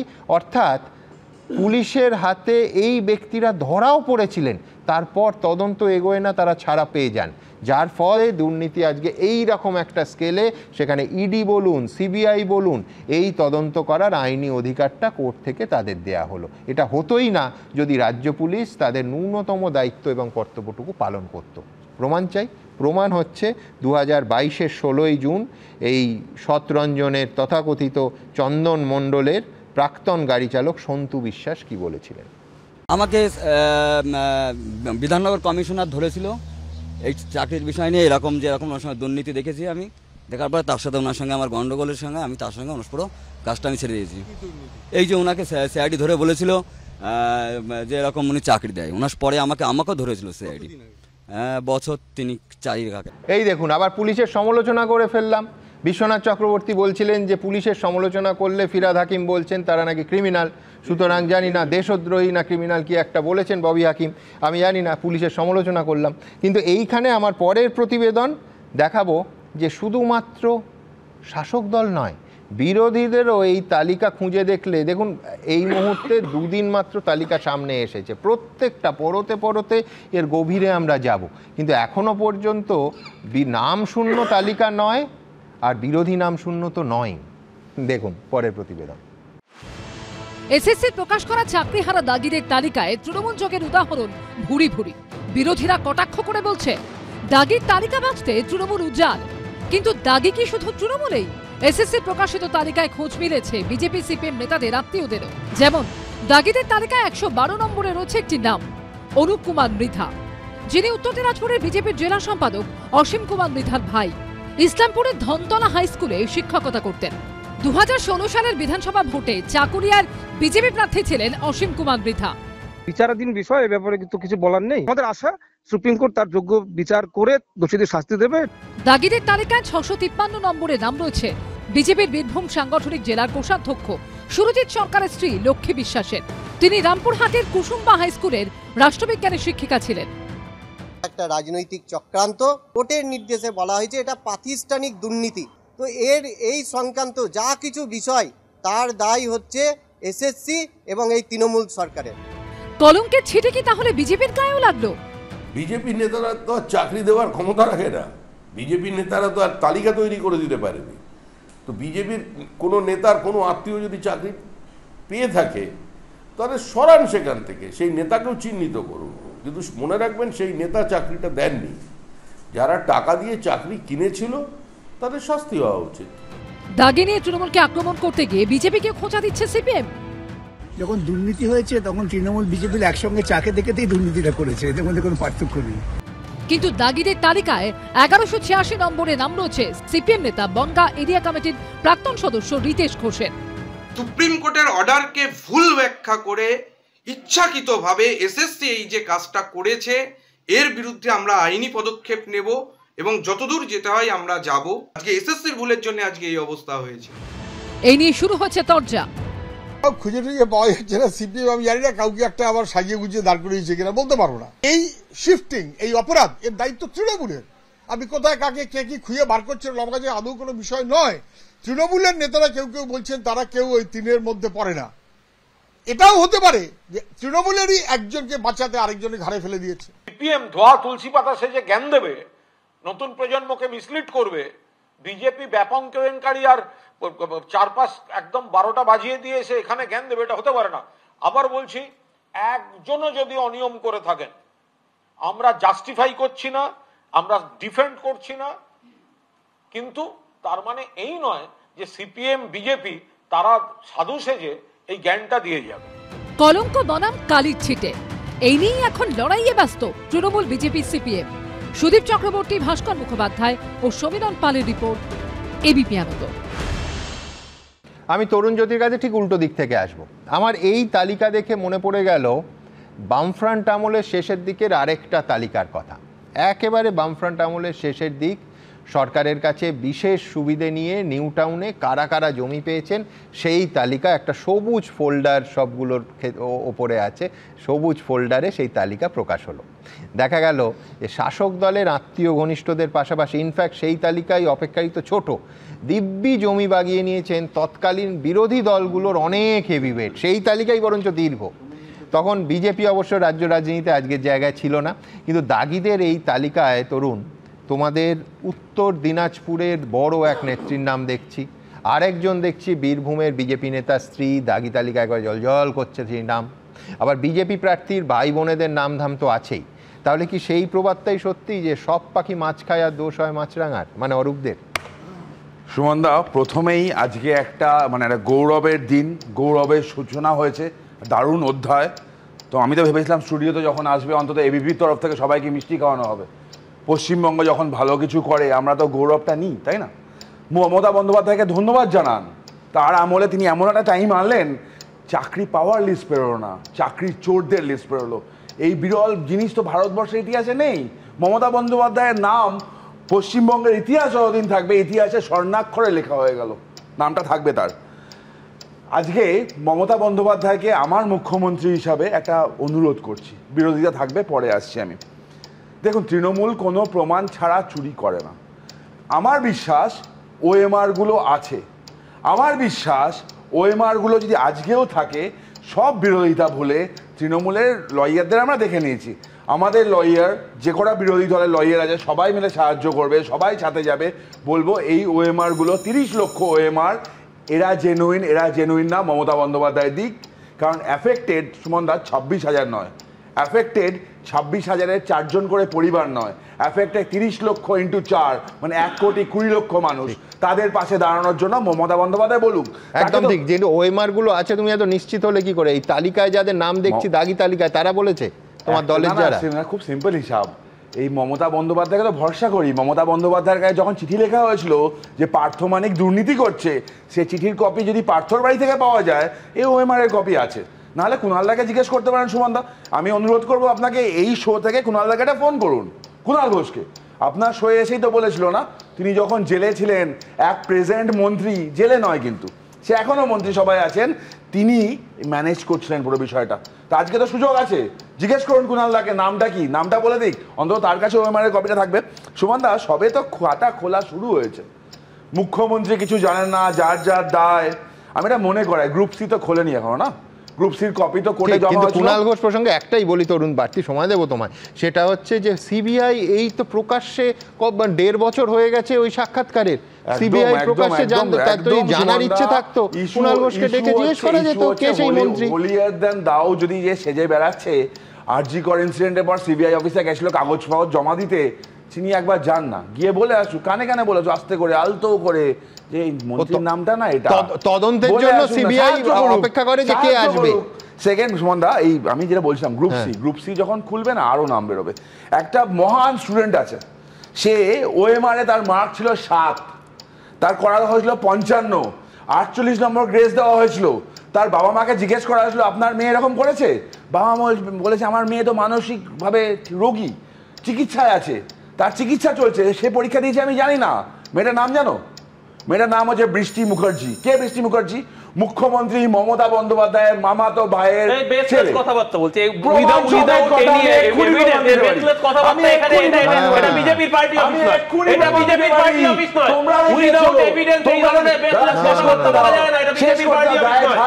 শেষ করতে দাও। আমি আবার বলছি সুমনদা, দেখো এটা স্টেট লেভেলে একটা হিউজ অ্যামাউন্টের ফ্রড হয়েছে। এসএসসি তালিকাতে তোমরা বারবার দেখাচ্ছ তৃণমূল নেতাদের নাম থাকবে। আচ্ছা সুমনদা, তুমি কি এক্সপেক্ট করছিলে কাদের নাম থাকবে? ব্রাত্য বসু বলেছিল না চাকরি তৃণমূলের ছেলেরাই পাবে, কখন পাবে কিভাবে পাবে বলবো না। ব্রাত্য বসুর চামচা রাজু সেন শর্মা বলে ব্রাত্যদা সবাইকে চাকরি দিয়েছে। ব্রাত্য বসু আবার অ্যাফার্ম করেছিল আমি তো চাকরি দিতে পারি, আমার তো অধিকার আছে। তুমি কি এক্সপেক্ট করেছিলে তোমার দলের কয়েকজনেরও নাম থাকবে? তারা কোথায় ছিল? আমি তো বলছি তাকে অ্যারেস্ট করো, জেলে ভরো তাদেরকে।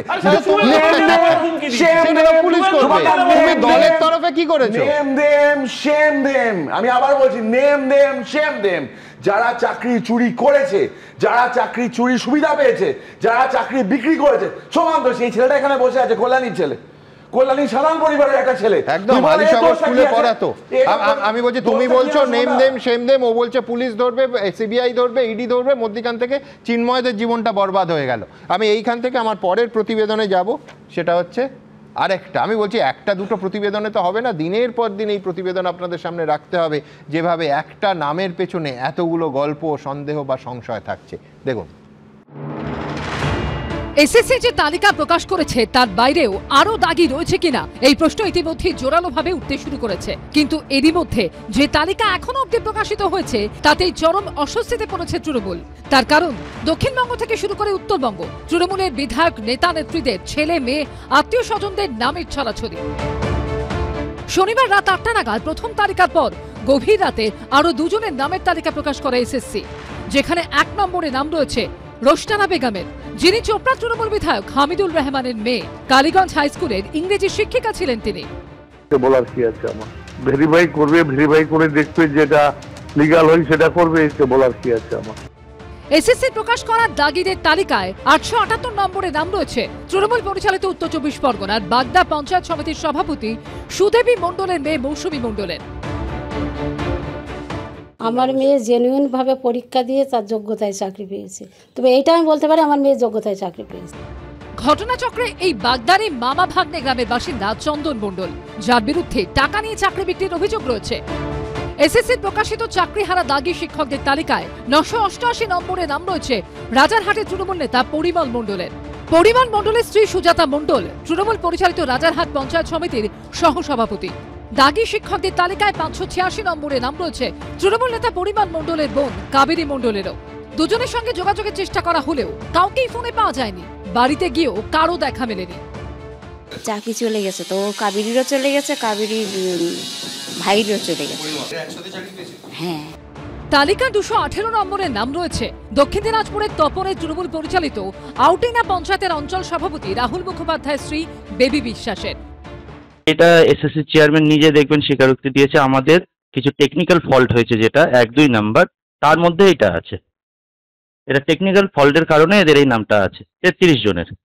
বাকি কি আছে সেটা আমি জানি না। এই দক্ষিণ দিনাজপুরের এই তৃণমূল নেতা ও তপন ব্লক কমিটির সম্পাদক মণ্ডলীর সদস্য সঞ্জয় শীল, তার স্ত্রী অনিন্দিতা সরকারের নাম রয়েছে এসএসসির প্রকাশিত দাগি তালিকার 94 নম্বরে। যদিও এই প্রসঙ্গে যোগাযোগের চেষ্টা করা হলেও তৃণমূল নেতা সঞ্জয় শীল ফোন তোলেননি। শুধুই কি আত্মীয় পরিজন? এসএসসির দাগি তালিকায় জায়গা করে নিয়েছেন খোদ তৃণমূলের দুজন কাউন্সিলরও। যেমন তালিকায় 442 নম্বরে নাম রয়েছে দক্ষিণ দিনাজপুরের বালুরঘাট পুরসভার 24 নম্বর ওয়ার্ডের তৃণমূল কাউন্সিলর দীপান্বিতা দেব সিংহের। তিনি বালুরঘাটের প্রাচ্য ভারতী বিদ্যাপীঠের জীবনবিজ্ঞানের চাকরিহারা শিক্ষিকা। বাড়িতে তাকে পাওয়া যায়নি। এসএসসির দাগি শিক্ষকদের তালিকায় 647 নম্বরে নাম রয়েছে রাজপুর সোনারপুর পুরসভার 18 নম্বর ওয়ার্ডের তৃণমূল কাউন্সিলর কুহেলি ঘোষের। সেই তালিকায় আমার নাম আছে, কিন্তু কেন নামটা আছে আমি এখনো আমার কাছে ক্লিয়ার নয়। কারণ আমার বিরুদ্ধে কোনো অভিযোগ হওয়া মানে আমাকে তো অভিযোগটা প্রমাণ করে দিতে হবে যে আমি সেইটা করেছি কিনা। একটি ডিটারজেন্ট পাউডারের বিজ্ঞাপনের ক্যাচলাইন ছিল দাগ আছে হ্যাঁ, কিন্তু অবৈধ উপায়ে শিক্ষক শিক্ষিকার চাকরি পাওয়ার দাগ কি কখনো ভালো হতে পারে? এই কলঙ্ক খুঁজবে কি করে? সমীরণ পাল, সুদীপ চক্রবর্তী ও মুন্না আগরওয়ালের রিপোর্ট, এবিপি আনন্দ। না, কেউ বলবেন না যে দাগ আছে হ্যাঁ, তার কারণ এই দাগে এই এতগুলো এই 26,000 ছেলে মেয়ের জীবন, তার ভেতরে যারা যোগ্য তাদের জীবন ছারখার হয়ে গেছে। আমি এইখান থেকে, যেহেতু চিন্ময় একেবারে শুরুতেই প্রসঙ্গটা তুললো, আমি দ্রুত আপনাদের দেখাবো যে আজকে যোগ্যরা যাতে চাকরি ফিরে পায় সেই জন্য বিধানসভায় রাজ্য সরকারকে প্রস্তাব আনার কথা বলছেন এবং সেই প্রস্তাব বিজেপি সমর্থন করবে বলছেন, এই কথা বলছেন বিরোধী দলনেতা। তৃণমূল অবশ্য সেই প্রস্তাবে এই মুহূর্তে আদৌ এর কোনো আইনি বৈধতা আছে কিনা সে নিয়েও প্রশ্ন আছে। আজকে সেই প্রস্তাব নিয়ে সুপ্রিম কোর্টে যাওয়ার প্রস্তাব রেখেছেন শুভেন্দু অধিকারী। ঠিক কী শুভেন্দুবাবুর প্রস্তাব, ঠিক কোথায় দাঁড়িয়ে, আদৌ আইনি বৈধতা আছে কিনা, আগামী 10-15 মিনিট আমরা এইটা নিয়ে আলোচনা করব। কারণ সত্যিই কি কোনো আলো দেখা যাচ্ছে, নাকি সুপ্রিম কোর্টের পরের পর রায়ের পর এটা কার্যত অসম্ভব, অবাস্তব? আমি প্রথমে দেখাবো শুভেন্দু অধিকারীর প্রস্তাব ঠিক কি। দীর্ঘ টালবাহানার পর শেষমেশ সুপ্রিম কোর্টের নির্দেশে দাগি শিক্ষক শিক্ষিকাদের নাম প্রকাশ্যে এনেছে স্কুল সার্ভিস কমিশন। ওয়েবসাইটে দেওয়া হয়েছে 1806 জনের নাম। কিন্তু এই দাগিদের জেরে যে যোগ্যদের রাস্তায় বসতে হয়েছে তাদের কি হবে? শেষ অবধি পরীক্ষাতেই বসতে হবে নাকি অন্য কোনো আইনি উপায় এখনো আছে? এই প্রেক্ষাপটে যোগ্য চাকরিহারাদের একাংশ দাবি তুললেন বিধানসভায় বিল বা অর্ডিন্যান্স জারি করে তাদের চাকরি বাঁচাক রাজ্য সরকার। যারা যোগ্য প্রমাণিত, বিধানসভায় বিল এনে বা অর্ডিন্যান্স জারি করে রাজ্য সরকার সম্মিলিতভাবে প্রত্যেকটা বিরোধী দলের সঙ্গে সহমত পোষণ করে যেন সামাজিক স্বার্থ সুরক্ষিত রাখতে এবং শিক্ষার স্বার্থে মেধাকে বাঁচাতে যেন বিল এনে আমাদের চাকরিটা সুরক্ষিত রাখে, এই জন্যই আমরা এসেছি। শিক্ষক তারা বসতে পারেন, তারা না বসতে পারেন, তারা আলোচনা করতে পারেন, তারা সমালোচনা করতে পারেন, তারা উপায়ের কথা বলতে পারেন, কিন্তু যেটা করার সরকার সেটা সরকারের সিদ্ধান্ত অনুযায়ী সরকার করবে, কিন্তু গোটা ব্যাপারটা বিচারাধীন, আমরা কোনো মন্তব্য করব না। সোমবার বিধানসভায় গিয়ে শুভেন্দু অধিকারীর সঙ্গে দেখা করেন যোগ্য চাকরিহারাদের কয়েকজন। বিরোধী দল আইএসএফ এর বিধায়ক নওশাদ সিদ্দিকীর সঙ্গে কথা বলেন তারা। যোগ্যদের পাশে দাঁড়াতে রাজ্য সরকারকে 2টি প্রস্তাব দিয়েছেন বিরোধী দলনেতা। শিক্ষক শিক্ষিকাদের তালিকায় 1806 বাদ দিয়ে যদি হাউসে ওরা ফেলেন, আমি কথা দিচ্ছি প্রিন্সিপাল অপোজিশন মেন অপোজিশন হিসেবে আমরা সর্বদলীয় প্রস্তাবে সমর্থন করব এবং সেই প্রস্তাব নিয়ে সুপ্রিম কোর্টে রাজ্য সরকার যান। জানি না ওনার কি মনে মনে কখন কি হয়, কোন কখন রং বদলায় আমাদের জানা নেই। উনি কিসে সাপোর্ট করবেন তার জন্য তো সরকার বসে নেই। সরকারে যেটা করবে সেটা সরকার করবে। দুর্নীতি ইস্যুতে মুখ্যমন্ত্রীর পদত্যাগের দাবিতে বিধানসভার গেটের সামনে বিক্ষোভ দেখান বিজেপি বিধায়কেরা। উজ্জ্বল মুখোপাধ্যায় ও কৃষ্ণেন্দু অধিকারী রিপোর্ট, এবিপি আনন্দ, কলকাতা। আমরা সরাসরি কথা বলবো সুপ্রিম কোর্টের অবসরপ্রাপ্ত বিচারপতি জাস্টিস অশোক গঙ্গোপাধ্যায়ের সঙ্গে। জাস্টিস গাঙ্গুলি, আপনার কাছে প্রথমে যেটা জানতে চাইব, কোর্টের বাইরে এখন কোনো সেটেলমেন্টের কি সুযোগ আছে? মানে যেটা বলা হচ্ছে যে বিধানসভায় অর্ডিন্যান্স এনে সুপ্রিম কোর্টের কাছে আবার আবেদন করার, এর কোনো আইনি মান্যতা আছে কি না? এতে চিন্ময়ের মতো যোগ্য চাকরি প্রার্থীরা কোনো রিলিফ পেতে পারে? এটা আইনগতভাবে সম্ভব, বাস্তব? যখন সুপ্রিম কোর্ট যে রায় দিয়েছে যাতে 26,000 লোকের চাকরি গেছে এবং সেখানে সুপ্রিম কোর্ট বলেছে দাগিরা পরীক্ষায় বসতে পারবেন না, যারা দাগি নন তারা টেন্টেড নয় তারা পরীক্ষায় বসতে পারবেন, এই অবধি হয়ে আছে। এরপর সুপ্রিম কোর্ট রিভিউ পিটিশনও ডিসমিস করে দিয়েছে। এই ক্ষেত্রে অর্ডিন্যান্স আনার কোনো অর্ডিন্যান্স তো কোনো আইনের সংশোধনীর জন্য আনা হয়, এখানে তো কোনো আইনের সংশোধনীর জন্য অর্ডিন্যান্স আনা যাবে না। কারণ এখানে মামলাটা সুপ্রিম কোর্ট রেকর্ড দেখেছে যে যে নিয়োগ প্রক্রিয়া সম্পূর্ণভাবে মানে পর্যদস্ত, সম্পূর্ণভাবে খারাপ হয়ে গেছে, সেটার উপর ভিত্তি করে যারা যোগ্য তাদের চাকরিতে বহাল করা যায় না, এটা সুপ্রিম কোর্ট তার রায় বারবার বলেছে। এটাকে সংশোধনী করা অর্ডিন্যান্সের মাধ্যমে সম্ভব বলে আমি মনে করি না। জাস্টিস গাঙ্গুলি, ঠিক এখানে আমার পরের প্রশ্ন, সংশোধনী সম্ভব নয়। আচ্ছা, আপনি বলছেন সম্ভব নয়। আমি বলছি সুপ্রিম কোর্টে শেষ শুনানির দিনও বলেছেন, আজকেও বলেছেন যে এই গোটা পরীক্ষা পদ্ধতির ওপর, প্রক্রিয়াটার ওপর সুপ্রিম কোর্ট অত্যন্ত কড়া নজর রাখছে এবং কোথাও দুর্নীতি বা অস্বচ্ছতার কোনো যদি সম্ভাবনা দেখা যায়, আগের দিন বলেছিলেন যে আবার আমরা সিবিআই তদন্তের নির্দেশ দেব। এখন যেটা শোনা যাচ্ছে, আইনজীবী যারা বিকাশ রঞ্জন ভট্টাচার্য বা প্রাক্তন বিচারপতি বর্তমানে সাংসদ অভিজিৎ গঙ্গোপাধ্যায় বলছেন যে এটা সম্পূর্ণ তালিকা নয়, সম্পূর্ণ তালিকা আরও বড়। সত্যিই যদি তা হয় এবং তারপরে দেখা যায় যে প্রচুর দাগি পরীক্ষার্থী, দাগি শিক্ষক তারাও পরীক্ষায় বসে গেল, আবার তো সুপ্রিম কোর্ট এটা হয়তো গোটা প্রক্রিয়াটাই আবার ভেস্তে যাবে। মানে আমার এই দ্বিতীয় প্রশ্নটা একটা আশঙ্কার জায়গা থেকে, যে সত্যিই যদি আসল দাগির সংখ্যা এত আরও বেশি হয়, অর্থাৎ এই তালিকা সত্যি সত্যি অসম্পূর্ণ হয়, তাহলে তো এত কষ্ট করে চিন্ময়রা প্রস্তুতি নিচ্ছে, পরীক্ষায় বসছে, এত রকম প্রতিকূলতা সত্ত্বেও কার্যত পরীক্ষায় বসতে বাধ্য হচ্ছে, তো গোটা চাকরি প্রক্রিয়াটা, পরীক্ষা প্রক্রিয়াটাই তো আবার থমকে যেতে পারে। না দেখুন, দাগির, আমারও ধারণা দাগির সংখ্যা যে কটি মানে 1806 বলে যে সরকার দিয়েছেন, সেই সংখ্যাটা বোধহয় সঠিক নয়। আমার যা এসএসসি যেটা দিয়েছে সেটা বোধহয় সংখ্যা সঠিক নয়, কেন আরও বেশি ছিল। সেটা সুপ্রিম কোর্ট তার রায়তেই পড়লেই বোঝা যাবে যে শুধু 1800 জনের দাগির জন্যে পুরো পরীক্ষা প্রক্রিয়াটা ওনারা বানচাল করে দেননি। এবং এই যারা দাগি তাদের সম্বন্ধে তো আমাদের দেখছি আমাদের রাজ্য সরকার অত্যন্ত সহানুভূতিশীল। তাদের আরও আবার পরীক্ষায় বসানোর জন্য রাজ্য সরকার তো বারবার আদালতে গেলেন, গিয়ে সেখানে বিফল হয়েছে। কিন্তু সেইটা সম্পূর্ণভাবে তাদের তালিকাটা প্রকাশ করতে এখনও কেন রাজ্য সরকারের অনীহা, সেটা তো আমি বুঝতে পারছি না। এবং যেখানে সুপ্রিম কোর্ট বারবার বলছেন আপনারা সম্পূর্ণ তালিকা প্রকাশ করুন, সেখানে সুপ্রিম কোর্টের আদেশকে এইভাবে অমান্য করা তো গুড গভর্নেন্সের অন্তত নজির বলি হিসেবে আমরা তো দেখতে পাই না।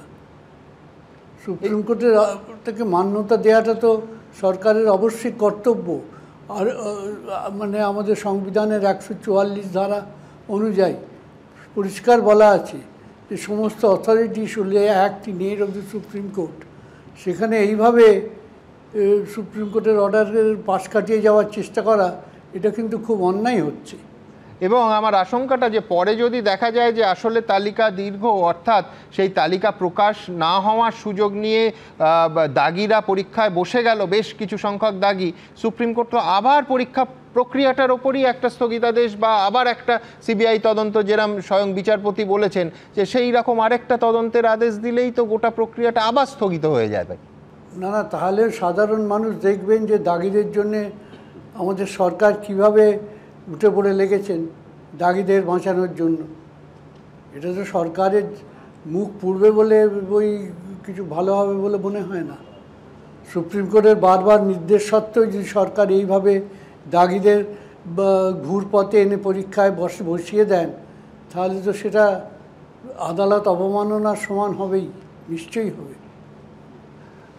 জাস্টিস গাঙ্গুলি, আমার শেষ প্রশ্ন আপনার কাছে, যে এসএসসি পরীক্ষা নিয়ামক সংস্থা তারা আবার পরীক্ষা নিচ্ছে, আমি বলছি যারা ইতিমধ্যেই একাধিক হাইকোর্ট থেকে শুরু করে সুপ্রিম কোর্টে দাঁড়িয়ে তাদের তরফে স্বীকার করা হয়েছে যে এই ভয়ঙ্কর যে দুর্নীতি হয়েছে তাতে এসএসসিও তার অংশ ছিল। শেষ দিন সুপ্রিম কোর্ট একেবারে স্পষ্ট ভাষায় বলেছেন যে বোর্ড, এসএসসি এবং সরকার এই দুর্নীতির জন্য দায়ী। এখন সেই একই সংস্থা আবার পরীক্ষা নিচ্ছে, আমি বলছি কতটা বিশ্বাস করা যায় সেই সংস্থাকে? এই প্রশ্ন কিন্তু যারা পরীক্ষায় বসবেন তারাই তুলছেন। আপনার কি মনে হয়? দেখুন, এটা একটা প্রশ্ন সঙ্গত, এই প্রশ্নটা সঙ্গত। এখানে যদি সুপ্রিম কোর্ট, আমার অবশ্য ধারণা সুপ্রিম কোর্ট যদি একটা আলাদা করে কমিটি করে দিত কোনো রিটায়ার্ড জাজের তত্ত্বাবধানে, পরীক্ষাটা যদি হতো, তাহলে বোধহয় যারা পরীক্ষায় বসছে তারা অনেক বেশি আশ্বস্ত হতেন, কেন সে যে মানে অথরিটি দুর্নীতিতে নিমজ্জিত তারাই আবার নতুন করে পরীক্ষা নিচ্ছেন। এটা কিন্তু মানুষের মনে একটা দ্বিধা থাকবেই, এ বিষয়ে কোনো সন্দেহ নেই। সুপ্রিম কোর্ট হয়তো এখানে করেননি, অনেক ক্ষেত্রে করেন, যে একটা আলাদা করে কমিটি তৈরি করে সেই কমিটির মাধ্যমে তাদের তত্ত্বাবধানে সমস্ত কিছু থাকতো, কোনো অবসরপ্রাপ্ত বিচারপতি থাকতেন সব সেই কমিটির ঊর্ধ্বে, সেইভাবে পরীক্ষাটা হলে হয়তো ভালো হতো। এখন যেভাবে পরীক্ষা হচ্ছে তাতে মানুষের মনে একটা সন্দেহ তো থাকবেই, সন্দেহ তো থাকবেই। অনেক ধন্যবাদ জাস্টিস গাঙ্গুলি আমাদের সঙ্গে কথা বলার জন্য। জাস্টিস গাঙ্গুলি বলছেন যে এই পরীক্ষা নিয়ামক সংস্থা হিসেবে এসএসসি একটা দ্বিধা, একটা সংশয়, একটা সন্দেহ তো থাকবেই। আমি বলছি, প্রথমে উনি বললেন যে এই যে অর্ডিন্যান্সের আজকে প্রস্তাবটা এলো এবং বিভিন্ন প্রতিক্রিয়া আপনাদের দেখালাম, সেই প্রস্তাবটা আইনি বৈধতা নিয়ে কিন্তু স্বয়ং অবসরপ্রাপ্ত সুপ্রিম কোর্টের বিচারপতি অশোক গঙ্গোপাধ্যায় প্রশ্ন তুললেন। ইনফ্যাক্ট বিস্ময়করভাবে, চিত্তাকর্ষকভাবে বিরোধী দলনেতার এই প্রস্তাব নিয়ে তারই দলের সাংসদ এবং প্রাক্তন বিচারপতি অভিজিৎ গঙ্গোপাধ্যায় কিন্তু হুবহু এই একই কথা আমাদের বলছেন। তিনি বলছেন, প্রাক্তন বিচারপতি বলছেন, এটা রাজনীতিতে চলতে পারে কিন্তু আইনি পথে এই অর্ডিন্যান্স ইত্যাদি এতে লাভের লাভ কিছু হবে না। খুব প্রবলভাবে তরুণ জ্যোতিও এর সঙ্গে সম্ভবত সহমত প্রকাশ করে ঘাড় নাড়ছে। কি বলেছেন সাংসদ এবং প্রাক্তন বিচারপতি অভিজিৎ গঙ্গোপাধ্যায় দেখাবো। আজকে কিছু যোগ্য চাকরি প্রার্থীরা তারা বিধানসভায় গিয়েছিলেন, শুভেন্দু অধিকারীর সঙ্গে দেখা করেছেন এবং শুভেন্দু অধিকারী তাদেরকে বলেছেন যে তাদের চাকরি ফেরানোর জন্য বিধানসভায় যদি কোনো প্রস্তাব আনা হয় বিরোধীরাও সেটাকে সমর্থন করবে। এই প্রক্রিয়া কি মানে রাজনৈতিক দিক একটা থাকে, আইনগত দিক একটা থাকে, সম্ভব? না, আইনগত দিকে এটা সম্ভব নয়, আইনগত দিক দিয়ে সম্ভব নয়। এটা যারা এই কথা ভেবেছেন যে ক্যান্ডিডেটরা গিয়েছিলেন খুব আশা নিয়ে, তাদেরকে নিরাশ করতেই হচ্ছে।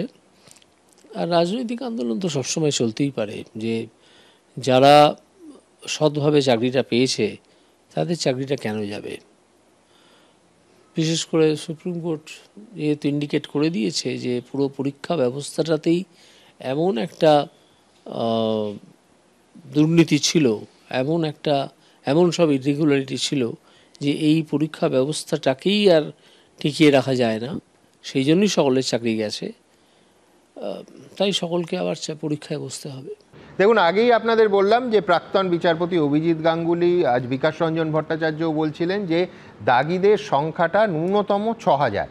বিকাশবাবু বলছেন যে সুপ্রিম কোর্টের চাপের মুখে পিঠ বাঁচাতে তাড়াহুড়ো করে ১৮০৬ জনের নাম বের করা হয়েছে।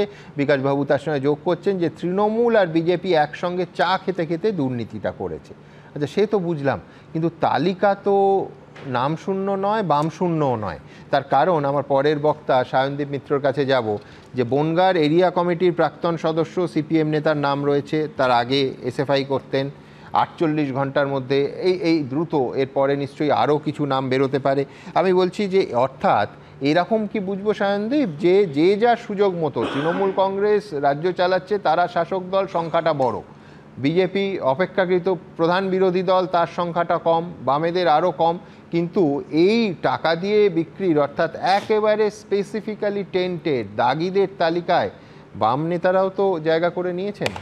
আমি শুরুতে একটা অন্য কথা দিয়ে বলি, আজকের দিনটা আমাদের কাছে, গোটা পৃথিবীর মানুষের কাছে খুব গুরুত্বপূর্ণ। আজকে ১ সেপ্টেম্বর, আন্তর্জাতিক শান্তি সংহতি দিবস। যেভাবে প্যালেস্তাইনে গণহত্যা চলছে, আমাদের দেশের মানুষের ওপর একতরফাভাবে শুল্কযুদ্ধ চাপিয়ে দেওয়া হচ্ছে, তার বিরুদ্ধে গোটা পৃথিবী জুড়ে মানুষ যে প্রতিবাদে সামিল হচ্ছে এবং তার জন্য আজকের দিনটা খুব গুরুত্বপূর্ণ।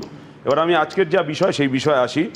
প্রথমে আপনার উত্তর নিশ্চয়ই আমি দেব সুমনদা, কিন্তু তার আগে আমার কতগুলো কথা বলতেই হবে। ভাই দাগি, মেয়ে দাগি, দাগি পানিহাটির বৌমা, তাহার থেকে অধিক দাগি ভাইপো এবং পিসিমা। এটাই আজকে পশ্চিমবাংলার বাস্তব।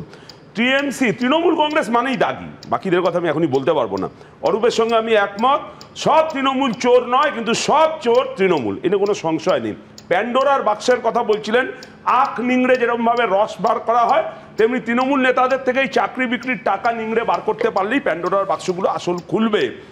এই এসএসসি সেই তার চাকরিগুলো তৃণমূল নেতাদের পৈতৃক সম্পত্তি নয়, অনুপের মাথায় রাখা উচিত যে গোষ্ঠী শুদ্ধ লোকের কাছে সেই চাকরিগুলো বিক্রি করবে। এসএসসি যোগ্য তালিকা অযোগ্য তালিকা এইটা পার্থক্য করতে পারলো না। কয়েক হাজার স্কুল বন্ধ হয়ে গেছে, মদের দোকান পাড়ায় পাড়ায় খুলছে, রাজ্য শিক্ষা ব্যবস্থা লাটে উঠে গেল। এই যে 1804 ফালতু লিস্ট একটা, তারপর আবার 1806 কাকে বলির পাঁঠা বানাতে ওই 6 বানানো হলো আমি ঠিক বলতে পারবো না। যা শোনা যাচ্ছে কম করে 6000 শিক্ষক। না, একদম শেষে দুটো নামের একটা বাড়তি তালিকা যোগ হয়েছে, তার মধ্যে একজন দেখা যাচ্ছে দাপুটে তৃণমূল বিধায়কের মেয়ের নাম। এটাই তো বলছি যে কাকে বলির পাঁঠা বানাতে কাকে আড়াল করছে এ তৃণমূলকে ছাড়া বোঝা যাবে না। কাক কাকের মাংস খায় না, কিন্তু তৃণমূল সব ওইসব থিওরিতে বিশ্বাস করে না। তাই বলছিলাম যে 6000 শিক্ষক কম করে, 4000 কম করে গ্রুপ সি গ্রুপ ডি এই চাকরি দুর্নীতি আছে, তার নাম তালিকা বার করেনি। মাত্র 1806 আর গ্রুপ সি গ্রুপ ডি বেরোয়নি। কিসের 235 কোটি টাকা? কম করে 4000 কোটি টাকার এই চাকরি বিক্রির সঙ্গে তৃণমূল কংগ্রেসের নেতারা যুক্ত। দুর্ভাগ্য আমাদের, আগে পশ্চিমবাংলায় এসএসসি যোগ্য প্রার্থীদের তালিকা বার করতো, বাম আমলের অনেক কথা বলেছে বাম আমলে, আর এখন তৃণমূলের জমানায় এই এসএসসি অযোগ্য প্রার্থীদের তালিকা বার করে। এটাই আমাদের কাছে পার্থক্য। আচ্ছা, হাইকোর্ট সুপ্রিম কোর্ট অব্দি তো টেনে নিয়ে গেল। হাইকোর্টের সিঙ্গেল বেঞ্চ, ডিভিশন বেঞ্চ, তারা তো বলেছিল যে এই যোগ্য অযোগ্যটা আলাদা করুন, তাহলেই তো সব সমস্যার সমাধান হয়ে যায়। এসএসসি বললো পারবো না, ওটা ঘুঘুর ভাষা। সৎ তৃণমূল আর চোর তৃণমূল আলাদা করা যায় না, কিন্তু যোগ্য অযোগ্য আলাদা করতে গিয়ে এত সমস্যা হয়ে গেল। আর আপনি যেটা বলছিলেন যে একজন সিপিএম নেতার নাম বললেন, আমি জানি না, ছাত্র পরিষদের একটা কর্মসূচিতে দেখলাম যে নেতাজি, তৃণমূল ছাত্র পরিষদ নেতাজি সুভাষচন্দ্র বসু, রামকৃষ্ণ, শ্রীরামকৃষ্ণ, তারপর রবীন্দ্রনাথ ঠাকুরকে সাজিয়ে নিয়ে এসছে, এবং কোনো সাজানো লোক আছে কিনা আমি জানি না। আর যদি সিপিএম হয় তাকেও অ্যারেস্ট করতে হবে। আর আপনি বনগার কথা বললেন, এই বনগার কিন্তু শতরঞ্জন সম্পর্ক কিনা বেরিয়ে আসবে আমি ঠিক বলতে পারবো না। আর আমার কথা হলো যে যারা চাকরি বিক্রি কেনার জন্য টাকা দিয়েছেন তারা অপরাধ করেছেন, কিন্তু তার থেকেও বড় এই যে চাকরি বিক্রি নিয়ে যারা এত বড় চক্র চালালো সেটা আরো বড় অপরাধ। কিন্তু সব অপরাধের মধ্যে ওদের তো কোনো অপরাধ ছিল না, চিন্ময়দের আমাকে ধরিয়ে দিয়েছেন।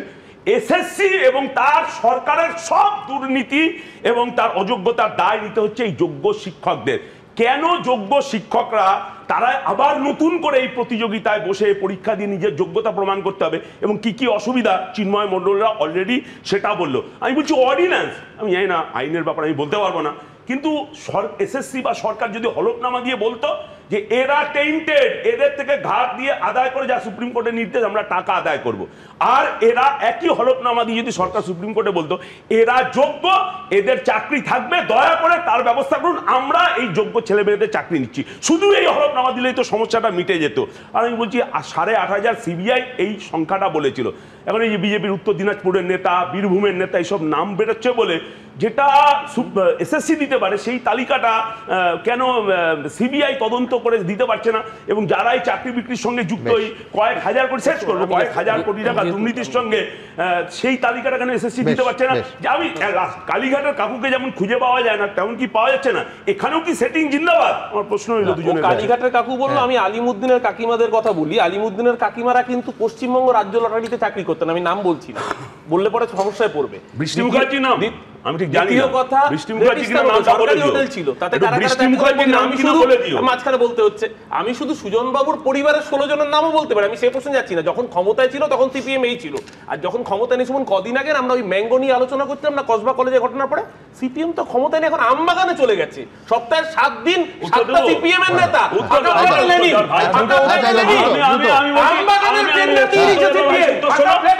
আমি জানি 7 দিন সপ্তাহে উত্তরটা ছোড়ো না,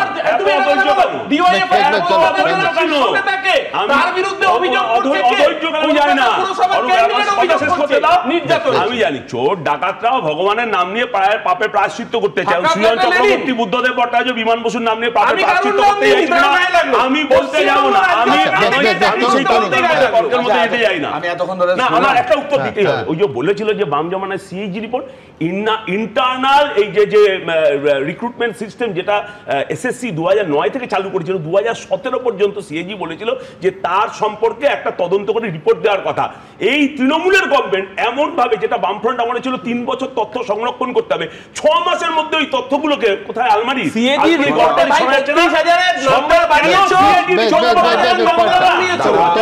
শাহনদীপ দাকে আমি অত্যন্ত শ্রদ্ধা করি, একটা কথা বললেন, শুরু করলেন আজকে বিশ্ব শান্তি দিবস। আমার একটা বন্ধু আমাকে এক্ষুনি একটা কবিতা পড়ালেন, খুব ফেমাস কবিতা, খুব চলছে।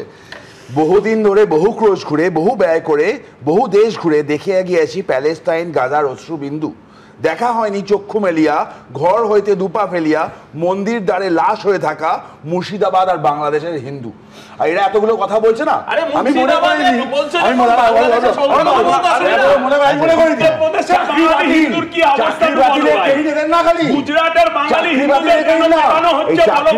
ব্যাপারটা এদের কাছ থেকে নিয়েছে বোনা, যোগ্য উত্তরসূরি বামফ্রন্টের। 2012 সাল জাস্টিস হরিশ বেঞ্চ 2000 জনের চাকরি বাতিল হয়েছিল কেন? র্যাঙ্ক জাম্প করিয়ে পার্টি ওয়ার্কারদের চাকরি দেওয়া হয়েছিল বলে কলকাতা হাইকোর্ট বাতিল করেছিল। কারা দিয়েছিল? বামফ্রন্ট দিয়েছিল। ওদের 2000 অনন্তকাল তর্ক চলতে পারবে না। তার কারণ হচ্ছে, আবার বলছি, আশঙ্কার জায়গাটা খুবই খুবই গুরুতর। তার কারণ আজকেও সুপ্রিম কোর্ট একেবারে স্পষ্ট করে দিয়েছেন মাননীয় বিচারপতিরা যে চাকরিতে যোগ দেয়নি এই রকম দাগিদের একজনও যেন পরীক্ষায় না বসতে পারে। আবার বলছি, এই সতর্কবার্তা দুদিন আগের নয়, গত সপ্তাহের নয়, আজকে নতুন করে আবার সতর্কবার্তা দিল সুপ্রিম কোর্ট। দেখুন, একজন দাগিও যেন নতুন পরীক্ষায় বসতে না পারেন, এই প্রেক্ষাপটেই তাদের গলায় ফের শোনা গেল সতর্কবার্তা। শুধু এসএসসির তালিকায় থাকা দাগিরাই নয়, স্কুলে যোগ দেননি কিন্তু দাগি এমন কেউ যেন পরীক্ষায় বসতে না পারেন। সোমবার স্পষ্ট করে এসএসসিকে বলল সুপ্রিম কোর্ট। শনিবার রাতে 1806 জন দাগি শিক্ষক শিক্ষিকার নামের তালিকা প্রকাশ করেছে স্কুল সার্ভিস কমিশন, কিন্তু সেই তালিকায় অনেক দাগি শিক্ষক শিক্ষিকারই নাম নেই। এই অভিযোগে সুপ্রিম কোর্টে দ্বারস্থ হন এক চাকরি হারা যোগ্য শিক্ষক। সেই মামলাতেই সোমবার স্কুল সার্ভিস কমিশনকে তালিকা যাচাই করে ব্যবস্থা নেওয়ার নির্দেশ দিল সুপ্রিম কোর্টের বিচারপতি সঞ্জয় কুমার ও বিচারপতি সতীশ চন্দ্র শর্মার বেঞ্চ। সুপ্রিম কোর্ট ফের স্পষ্ট করে নির্দেশ দিল, যারা দাগি বলে চিহ্নিত তারা যেন কোনোভাবেই নিয়োগ প্রক্রিয়ায় অংশগ্রহণ করতে না পারে। যোগ্যদেরকে পরীক্ষায় বসার সিদ্ধান্ত এটা অবৈজ্ঞানিক পদ্ধতি, কারণ সেখানে ফ্রেশারদের জন্য পরীক্ষা হোক এবং যোগ্য যারা ছিল, যাদের ক্ষেত্রে বাগ কমিটি বা সিবিআইয়ের ক্ষেত্রে যার ক্ষেত্রে কোনো নাম নেই, সরকার চুরি দুর্নীতি করেছে, এটা আমার প্রশ্ন জলের মতো স্পষ্ট হয়ে গেছে, তাদেরকে অবিলম্বে বিধানসভায় জরুরি অধিবেশন ডেকে অর্ডিন্যান্স এনে বিরোধী পক্ষ যেহেতু বলেছে সমর্থন করবে, সরকার পক্ষের দায়িত্ব, সরকার ভুলটা করেছে, নির্ভুল নিখুঁত যোগ্যদের তালিকা বের করে তাদেরকে সসম্মানে পুনর্বহালের ব্যবস্থা করুন, না হলে কিন্তু আগামী দিনে বাংলায় কিন্তু ভয়ঙ্কর খেলা হবে, কিন্তু মুশকিল হয়ে যাবে। দাগিদের যে সংখ্যা এসএসসি বলছে তা সঠিক নয়, আদতে সংখ্যাটা অনেক বেশি। ইতিমধ্যেই এই অভিযোগ উঠতে শুরু করেছে। যে সমস্ত নির্দিষ্ট ক্যাটাগরিকে সুপ্রিম কোর্ট হাইকোর্ট বলে দিয়েছে যে এরা হচ্ছেন পুরোপুরিভাবে দুর্নীতিগ্রস্ত, তার সংখ্যাটা ন্যূনতম 6000। সুপ্রিম কোর্টের চাপের মুখে এসএসসি একটা লিস্ট বার করে নিজেদের পিঠ বাঁচাবার চেষ্টা করেছেন। এটা সম্পূর্ণ তালিকা নয়। অযোগ্য যারা দুর্নীতি করে চাকরি কিনেছিল, চাকরি পেয়েছিল, তাদের সংখ্যা আরও অনেক বেশি, অন্তত 6000 তো হবেই। এই পুরো কাজটা, অর্থাৎ নতুন করে যে পরীক্ষা নেওয়া, এই পুরো কাজটা স্কুল সার্ভিস কমিশনের হাত থেকে নিয়ে অন্য কোনো ইন্ডিপেন্ডেন্ট এজেন্সির কাছে দিতে হবে। সোমবার সুপ্রিম কোর্টে স্কুল সার্ভিস কমিশনের আইনজীবী দাবি করেন, এসএসসি দাগিদের নামের তালিকা প্রকাশ করেছে এবং তাদের অ্যাডমিট কার্ড বাতিল করা হয়েছে। তখন যোগ্য চাকরিহারা এক শিক্ষকের আইনজীবী বলেন, এসএসসির প্রকাশিত তালিকায় গুরুতর একটি সমস্যা রয়েছে। প্রকাশিত নামের তালিকা থেকে অনেক দাগি শিক্ষক শিক্ষিকার নাম বাদ পড়েছে। এর আগে যে রোল নম্বরগুলি প্রকাশ করা হয়েছিল সেগুলো তালিকা থেকে বাদ পড়েছে। তখন এসএসসির আইনজীবী বলেন, সেই কারণেই সুপ্রিম কোর্ট আপনাদের অধিকার দিয়েছে এরকম কিছু ঘটে থাকলে সেটা স্কুল সার্ভিস কমিশনের নজরে আনার। সুপ্রিম কোর্ট তখন নির্দেশ দেয়, পুরো বিষয়টা যাচাই করে নিন, একজন দাগিও যেন অংশ না নেয়। এসএসসির আইনজীবী বলেন, সিবিআই তালিকায় আরও নাম ছিল, কিন্তু তাদের মধ্যে অনেককে নিয়োগ দেওয়া হয়নি। যারা চাকরি করছিলেন না তাদের নাম তালিকায় প্রকাশ করা হয়নি। দাগিদের তালিকায় শুধুমাত্র তাদের নামই রয়েছে যারা চাকরি করছিলেন। তখন সুপ্রিম কোর্ট বলে, দাগি বলে চিহ্নিত এমন যাদের আগে নিয়োগ করা হয়নি সেই প্রার্থীদেরও এবার পরীক্ষায় বসতে দেওয়া উচিত নয়। এটা বিচারাধীন, আমরা এটা নিয়ে কোনো মন্তব্য করছি না। সুপ্রিম কোর্ট বলেছে, সেটা এসএসসি দেখবে, যেটা করার সেটা করবে। স্কুল সার্ভিস কমিশনের আইনজীবী বলেন, নির্দেশ ছিল সেই সব দাগিদের নাম প্রকাশের যারা চাকরি করছিলেন। তালিকায় শুধু তাদেরই নাম রয়েছে। তখন দুই বিচারপতির বেঞ্চ বলেন, সমস্ত দাগিদেরই সরানো উচিত। শুধুমাত্র যারা চাকরি পেয়েছেন তারাই শুধুমাত্র এই দুর্নীতির বেনিফিশিয়ারি তা তো নয়, এর বাইরেও বেনিফিশিয়ারি রয়েছে যাদের চাকরি হয়নি অথচ তাদের নাম্বার বাড়িয়ে দেওয়া হয়েছে। পুরো টাকাটা দিতে পারেনি বলে তাদের শুধুমাত্র ওই চাকরি হয়নি, তাই তাদের আবার নতুন নিয়োগ প্রক্রিয়ায় বসিয়ে নতুন নিয়োগ প্রক্রিয়াটিকে কলুষিত করবেন, এটা হওয়া উচিত নয়, বাঞ্ছনীয় নয়। এদিকে এসএসসির তালিকা প্রকাশের পর এবার আদালতের দ্বারস্থ হয়েছেন দাগী শিক্ষকদের একাংশ। নতুন নিয়োগ প্রক্রিয়ায় অংশগ্রহণ করার জন্য হাইকোর্টে আবেদন জানিয়েছেন প্রায় 350 জন দাগী শিক্ষক। বিজেন্দ্র সিংহ, সৌভিক মজুমদার ও কৃষ্ণেন্দু অধিকারী রিপোর্ট, এবিপি আনন্দ।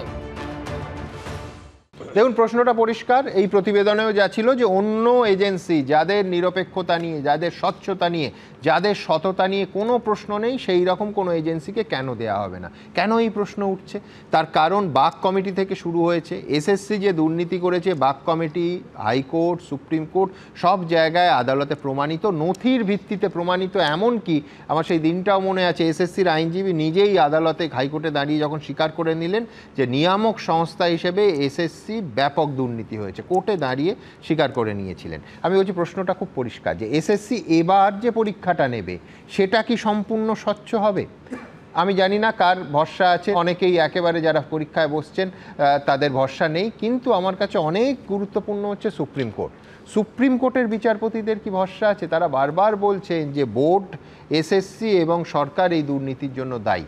তারপর যে নিয়ামক সংস্থার বিরুদ্ধে এত অভিযোগ, যাদের দুর্নীতিতে যোগ প্রমাণিত, তাদের হাতেই এত বড় পরীক্ষার দায়িত্ব, কতটা সংশয় মুক্ত থাকতে পারবে? এই প্রশ্ন নিয়ে আসবো অধ্যাপক রাজাগোপাল ধর চক্রবর্তীর কাছে। সুমন, দেখো যে স্কুল সার্ভিস কমিশন একটা দুর্নীতির আখড়া, এবং এই দুর্নীতির আখড়া হয়ে গিয়ে দাঁড়িয়েছে কেননা তার উপর একটা পলিটিক্যাল নিয়ন্ত্রণ আছে।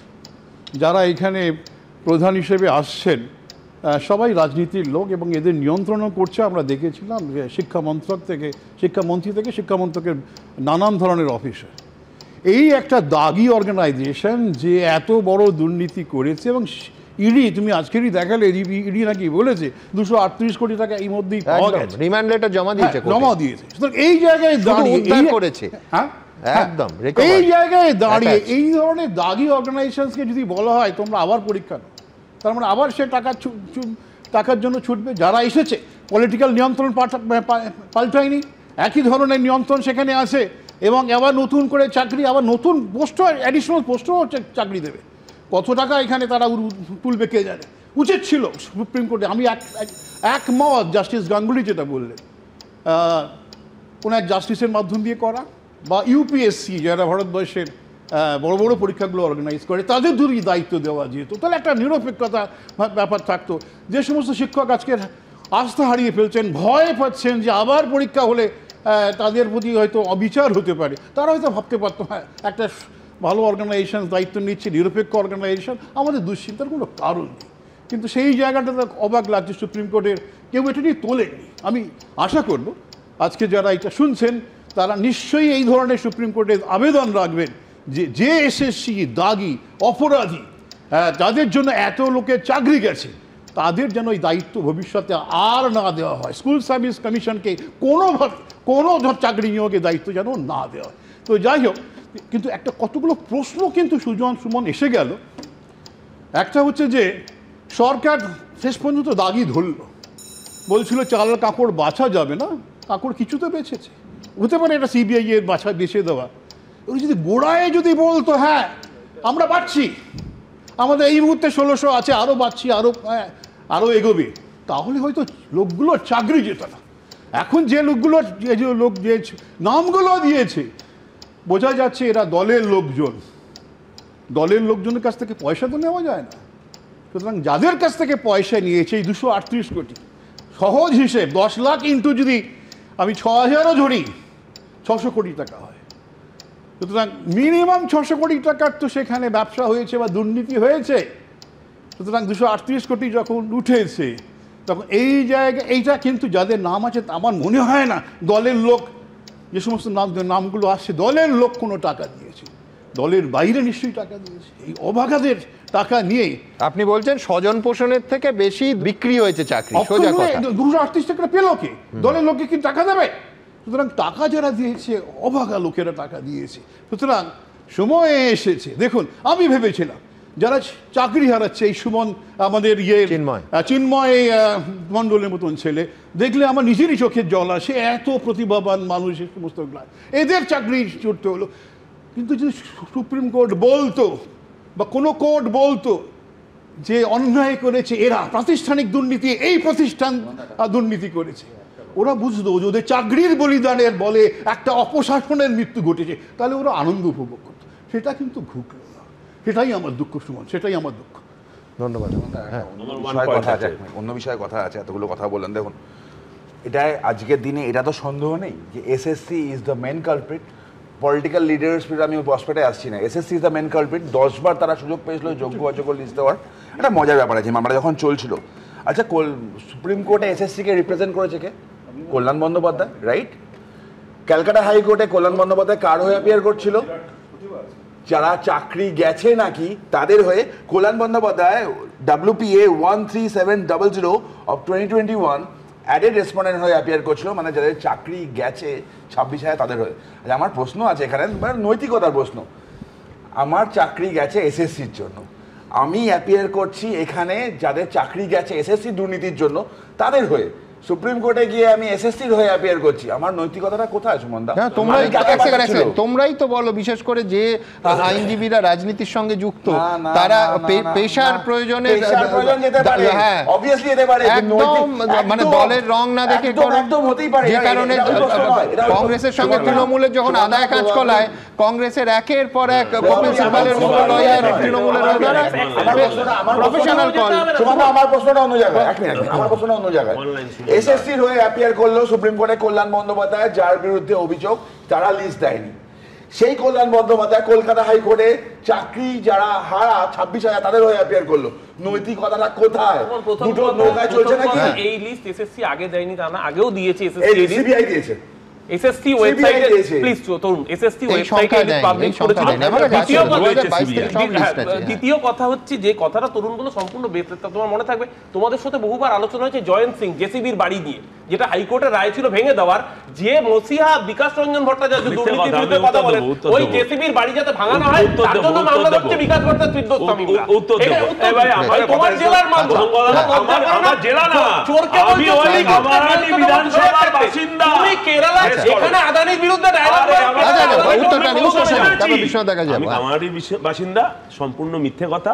দ্বিতীয় কথা হলো কামারহাটি বিধানসভা, শোনো, দ্বিতীয় কথা হলো যে তরুণের একটা কথা উত্তর দিই, চীনের চেয়ারম্যান এখন বিজেপির চেয়ারম্যান বলছে, যেটা রাজাগোপাল বাবু বলেছেন যে এই যে তালিকাটা প্রকাশ করেছে টাকার লেনদেন কম হয়েছে, যে তালিকা প্রকাশ হয়নি যেখানে আরো কোটি কোটি টাকা লেনদেন হয়েছে সেই তালিকা ওরা এখন প্রকাশ করছে না। বেশ, আমি দ্রুত এইখান থেকে আজকে এই চিন্ময়রা চাকরিহারা শিক্ষকদের একাংশ তারা এসএসসির অভিযানের জন্য একেবারে তৈরি ছিল, কার্যত পরতে পরতে নাটকীয় পরিস্থিতি তৈরি হলো। কি হলো দিনভর দেখাবো দ্রুত। পুলিশ কিভাবে ধরে নিয়ে যাচ্ছে দেখুন, মেট্রো স্টেশনের উপরে দেখুন চাকরিহারা সুমন বিশ্বাসকে এই পুলিশ কিভাবে হেনস্থা করেছেন, কলার ধরে টানাটানি করছেন, মেট্রো স্টেশনে উঠতে দেবেন না। এসএসসির প্রকাশিত তালিকার বাইরে আরও দাগি রয়েছে কিনা এই জল্পনার আবহেই এখনো অবধি চাকরি বাঁচাতে মরিয়া চেষ্টা চালাচ্ছেন যোগ্য চাকরিহারারা। মুহূর্তে শিক্ষকরা বেতন তুলছেন, তারা প্রত্যেকে আনটেন্টেড, তাদের তালিকা 24 ঘন্টার মধ্যে আমরা দিতে বলেছি। আগামী 7 তারিখ যদি পরীক্ষা নেয় রাজ্য সরকার, তার পরিণাম হবে ভয়াবহ, পরিষ্কার কথা, কোনো রাগঢাক নয়। সোমবার এসএসসি দপ্তর অভিযানে ডাক দিয়ে পথে নামেন যোগ্যদের একাংশ। চাকরিহারা শিক্ষক সুমন বিশ্বাসকে আটক করার চেষ্টার অভিযোগে হুলস্থুল বাঁধে করুণাময়ী মেট্রো স্টেশনে। এই দেখুন বিধাননগর নর্থ থানার অফিসাররা এখানে মেট্রো স্টেশনে মেট্রো ধরে কোথাও যাচ্ছিলেন, তখনই নিয়ে এসে ধরছেন। এই দেখেন এই অফিসারকে দেখুন, মেট্রো স্টেশনে এসছেন। 7 এবং 14 সেপ্টেম্বর স্কুল সার্ভিস কমিশনের পরীক্ষা, কিন্তু যোগ্যরা চাইছেন নতুন করে পরীক্ষা না দিয়ে হকের চাকরি ফিরে পেতে। এই দাবিতেই সোমবার সল্টলেকের করুণাময়ী মেট্রো স্টেশনের সামনে জমায়েতের কথা বলা হয়। এরপর সুমন বিশ্বাসের খোঁজে করুণাময়ী মেট্রো স্টেশনে ঢুকে পড়ে পুলিশ। স্যার কি জন্য ধরতে এসছেন সুমন বিশ্বাসকে? স্যার উনি চোর না ডাকাত? স্যার কি জন্য ধরতে এসছেন বলুন? হ্যাঁ, আপনি কোন থানার? আপনার নাম স্যার? আপনি কলার ধরে টানাটানি করেছেন কেন সুমন বিশ্বাসকে বলুন। সুমন বিশ্বাসকে আটক না করেই মেট্রো স্টেশন থেকে ফিরে যায় পুলিশ। আমাকে ঘুষি মারছে, আমার কলার ধরছে, আমার কলার ধরেছে, আমার মোবাইল ভেঙে দিয়েছে। আমি গতকাল ভর দুপুরে পালিয়ে এসেছি, একটা ধুতি পরে পালিয়ে এসেছি, 10 কিলোমিটার হেঁটে এসেছি দুপুরের রোদে, তারপর সাইকেল চালিয়ে এসেছি আমি, কারণ বাইরে বেরোলেই পুলিশ ধরবে। যারা কেস করে এই ব্যাপারটা এত ঘোটালা বানিয়েছে সেই বিজেপি আর সিপিএম এর হাত ধরে আবার বলছে যে অন্য লিস্ট বেরিয়ে গেছে, এবার আর যেন পরীক্ষা না দিতে দেয়। অসুবিধা কি আছে, পরীক্ষা দিন না। এদিন আচার্য সদনে এসএসসি চেয়ারম্যানের সঙ্গে 1.5 ঘন্টার বৈঠক করেন সুমন বিশ্বাসরা। এদিকে সরকারি শিক্ষা ব্যবস্থা ভেঙে পড়ার অভিযোগে কলেজ স্কোয়ার থেকে ধর্মতলা পর্যন্ত মিছিল করে ডিএসও। ঐশী মুখোপাধ্যায়, রঞ্জিত সাউ, সত্যজিৎ বৈদ্য, রিপোর্ট এবিপি আনন্দ। আমি বিশ্বনাথ চক্রবর্তীর কাছে আসবো একদম সরাসরি রাজনৈতিক প্রভাবে, পলিটিক্যাল ইম্প্যাক্ট। দুর্নীতির আদৌ এই দেশে এবং এই রাজ্যে কি সত্যি সত্যি ভোটের রাজনীতিতে কোনো ফল থাকে? আমি জানি না, এটার সঙ্গে আমি দুর্নীতির অভিযোগ সত্য অসত্য মেশাবো না, কিন্তু পাশাপাশি এই প্রশ্ন তো উঠবে যে পার্থ চট্টোপাধ্যায় গ্রেফতারের পর যে কটা ভোট হয়েছে তাতেও তৃণমূল কংগ্রেসের অবশ্যই ভোটের মার্জিন বেড়েছে, ভোটের পার্সেন্টেজ বেড়েছে। লোকসভা ভোট এই দুর্নীতির ওই বিরাট পরের পর গোলাপি নোটের বান্ডিল সামনে আসার আগেও তৃণমূল কংগ্রেসের ভোট বেড়েছে। এইভাবে যদি দেখেন কার্যত নারদা থেকে সারদার চিটফান্ড কেলেঙ্কারি কোনো ইম্প্যাক্ট কিন্তু শাসক দলের গায়ে পড়েনি। নারদাতে টাকা নেওয়ার ফুটেজ সামনে এসেছে, কোনো প্রভাব পড়েনি। শিক্ষক দুর্নীতির ক্ষেত্রে পরের পর তারপর সামনে আসার পরও ভোট হয়েছে, কিন্তু তৃণমূল কংগ্রেসের ভোট ক্রমশ বেড়েছে। সত্যিই কি এই রাজ্যের রাজনীতিতে, ভোটের রাজনীতিতে দুর্নীতির ইস্যুর কোনো ইম্প্যাক্ট নেই? সুমনদা, সংগঠন যার ভোট তার, বুথ যার ভোট তার, এবং সংগঠন তৃণমূল কংগ্রেসের পক্ষে আছে, এটা মানে পরিষ্কার করে বলে দিতে চাই। কিন্তু সংগঠনের বাইরেও তো রাজনীতি কি নেই? অবশ্যই আছে। ধরুন 2024 সালের লোকসভা নির্বাচনের সময় মমতা বন্দ্যোপাধ্যায় দাঁড়িয়ে বলছিলেন যে এই বিজেপি তোমাদের চাকরি খেয়েছে, তৃণমূল চাকরি রক্ষা করছে এবং আমরা একজনেরও চাকরি মানে হারাবে না আমি যতদিন আছি। পুরো ছবিটা উল্টে গেল। 2025 সালে শুভেন্দু অধিকারীরা বলছেন চাকরি খেলো কে? মমতা বন্দ্যোপাধ্যায় ছাড়া আবার কে? চাকরি বাঁচাতে পারলো না কে? মমতা বন্দ্যোপাধ্যায় ছাড়া আবার কে? এবং উল্টো চাপ দিয়ে তারা এখন বিধানসভাতে সর্বদলীয় প্রস্তাব বা আইন তৈরি করতে চাইছেন। ফলে আমি বলছি যে মানে রাজনীতির ভাষ্যটা যেটা মমতা বন্দ্যোপাধ্যায়ের পক্ষে ছিল 24 সালে পর্যন্ত, চাকরি 26,000-এর হারানোর পরে চাকরি রক্ষা না করার জন্য, রক্ষা করতে না পারার ফলে চাকরি মানে এই অভিমুখটা কিন্তু ঘুরে গেছে বিরোধীদের দিকে। এটা কাজে লাগাতে শেষ পর্যন্ত পারবে কিনা সেটা তো আরেকটা বিষয়। আমি আবারও বলছি, বুথ যার ভোট তার।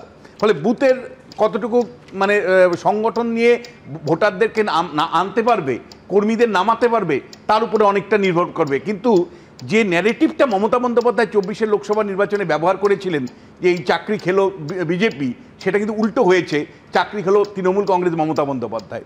দ্বিতীয় যে বিষয়টা সম্বন্ধে আমি বলতে চাই যে দেখুন মানে বেশ কতগুলো প্রশ্নের উত্তর কিন্তু এখনও আমাদের অধরা। সত্যি তো কুণাল ঘোষ বলেছিলেন যে মমতা বন্দ্যোপাধ্যায়ের মন্ত্রিসভায় এমন একজন প্রভাবশালী মন্ত্রী এখনও আছেন যিনি এই চাকরি দুর্নীতির সাথে যুক্ত। এই মন্ত্রী কে? সিবিআই কেন কুণাল ঘোষকে প্রশ্ন করবে না? কেন এর মানে এই প্রশ্নের উত্তর আসবে না?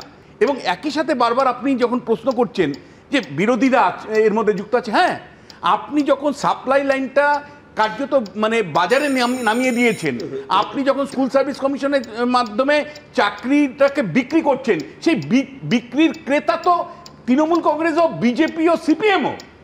আপনি তো বাজারে মানে চাকরি তো বাজারে বিক্রি করেছেন, টাকার বিনিময়ে বিক্রি করেছেন, কিন্তু যে চাকরি বিক্রি করেছেন এটা তো সরকারি ব্যবস্থার মধ্যে থেকে। সরকারি ব্যবস্থাটা পরিচালিত হয় মুখ্যমন্ত্রীর নেতৃত্বে মন্ত্রিসভার দ্বারা। যৌথ মানে দায়িত্ব একটা বলে কথা আছে সংবিধানে। তাহলে কালেকটিভ রেসপন্সিবিলিটির আন্ডারে মমতা বন্দ্যোপাধ্যায় কেন পদত্যাগ করবেন না? শিক্ষামন্ত্রী বলতে পারেন যে আগে শিক্ষামন্ত্রী করেছে, কিন্তু শিক্ষামন্ত্রী দায় কি করে অস্বীকার করেন? এবং এখনও আপনারা যে অবস্থানটা নিচ্ছেন সেটা হলো এই দাগিদেরকে রক্ষা করছেন। সুপ্রিম কোর্ট বাধ্য হয়ে বলছে যে এই দাগিদেরকে যদি আপনারা রক্ষা করবার চেষ্টা করেন, আপনাদের কি কারণে এই দাগিদের রক্ষা করতে চাইছেন? এবং সুপ্রিম কোর্ট বলছে যদি দাগিদের রক্ষা করে পরীক্ষা নেন তাহলে প্রয়োজনে আমরা সিবিআই এর তদন্ত করব। প্রশ্নটা হচ্ছে যে মমতা বন্দ্যোপাধ্যায় এবং সচেতনভাবেই কি তাহলে পরীক্ষাটাকে ভেস্তে দিতে চাইছেন? এমন তো নয় যে তৃণমূল কংগ্রেসের যে পলিটিক্যাল ইকোনমি, যে পলিটিক্যাল ইকোনমির মধ্যে স্থায়ীভাবে চাকরি দিতে গেলে বিপুল টাকা লাগবে, তাহলে আমি মানে যে দান দক্ষিণা করছি, আমি যে ভাতা দিচ্ছি, আমি যে ভোটের রাজনীতির জন্য পুজোগুলো কমিটিগুলোকে টাকা বাড়িয়ে দিচ্ছি, আমার অর্থনীতি সেখানে মার খাবে। অর্থাৎ আমি যে টাকা ভোট কেনার জন্য ব্যয় করছি, আমি যদি স্থায়ী পদের জন্য বেতন ভাতা দেই, মানে সরকারি স্থায়ী পদ তৈরি করে তাদের যদি বেতন কাঠামোর মধ্যে আনি, তাহলে আমার কিন্তু ভাতাগুলো বন্ধ হয়ে যেতে পারে, আমার পুজোর টাকা বন্ধ হয়ে যেতে পারে। তাহলে পলিটিক্যাল ইকোনমির জন্যই তৃণমূল কংগ্রেস আর ভোটের রাজনীতির স্বার্থের জন্যই শেষ পর্যন্ত বারবার সচেতনভাবে, যেমন ডিএর মামলাটা পিছিয়ে যাচ্ছে নানা কৌশলে, একইভাবে কি এই স্কুল সার্ভিস কমিশনকে অপব্যবহার করা হচ্ছে যাতে করে সুস্থ কোনো মানে পরীক্ষা ব্যবস্থায় তারা না নিতে পারেন, এবং সুস্থ পরীক্ষা ব্যবস্থা না মানে পরীক্ষা ব্যবস্থা যদি সুস্থ না হয় তাহলে বারবার চ্যালেঞ্জ হবে, কোর্টে কেউ না কেউ চ্যালেঞ্জ করবে, এবং সেই সুযোগটা নিয়ে মানে সরকারি চাকরিতে পার্মানেন্ট বেতন ভাতা দিতে হবে না, তার পরিবর্তে আমি কিছু বেতন মানে সুযোগ সুবিধা বন্টন করব, কিছু ভাতা দিব এবং তার মাধ্যমে ভোটটাকে নিশ্চিত করব। এই প্রশ্নটা কিন্তু আমার খুব বৃহত্তম প্রশ্ন, যে শেষ পর্যন্ত স্কুল সার্ভিস কমিশনের পরীক্ষাটা ভেস্তে দেওয়ার জন্যই এই অযোগ্যদের রাখা হচ্ছে না তো?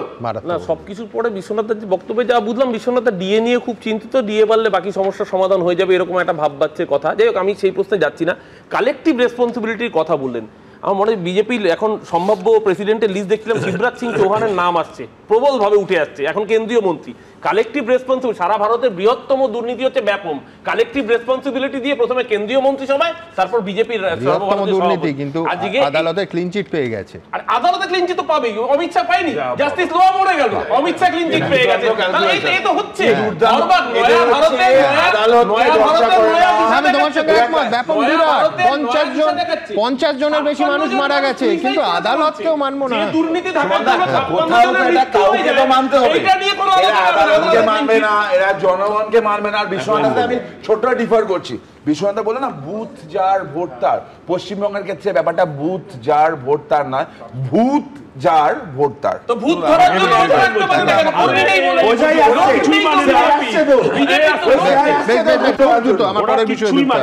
পার্থ চ্যাটার্জির কথা, মানে যে সিএজি রিপোর্ট, যখন পার্থ চ্যাটার্জি জেলবন্দি তখন এই সিএজি রিপোর্টের কথা বলেছিল, সেটাকে এখন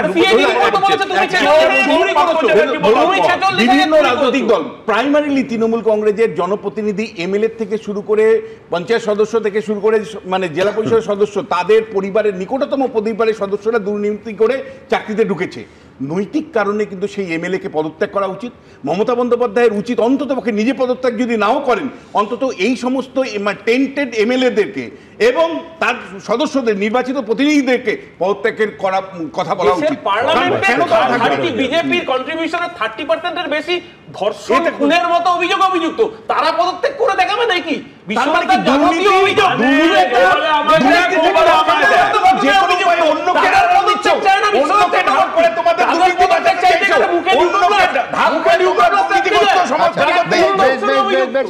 একটা দ্বৈরথ আজকে পশ্চিমবঙ্গ সাক্ষী হলো, সেই দ্বৈরথে আসবো, কিন্তু তার আগে আপনারা এই নিয়ে কি বলছেন আপনারা জানেন। আমাদের ভেরিফাইড এক্স অ্যাকাউন্ট, সঙ্গে সুমন @IAM প্রচুর মন্তব্য, দ্রুত একটা মন্তব্য নিয়ে নেব। বিদ্যুৎ নায়ক তিনি লিখছেন, এসএসসির দাগিদের সম্পূর্ণ এবং বিস্তারিত তালিকা কবে বেরোবে, বঙ্গবাসী সেই অপেক্ষায় রয়েছে।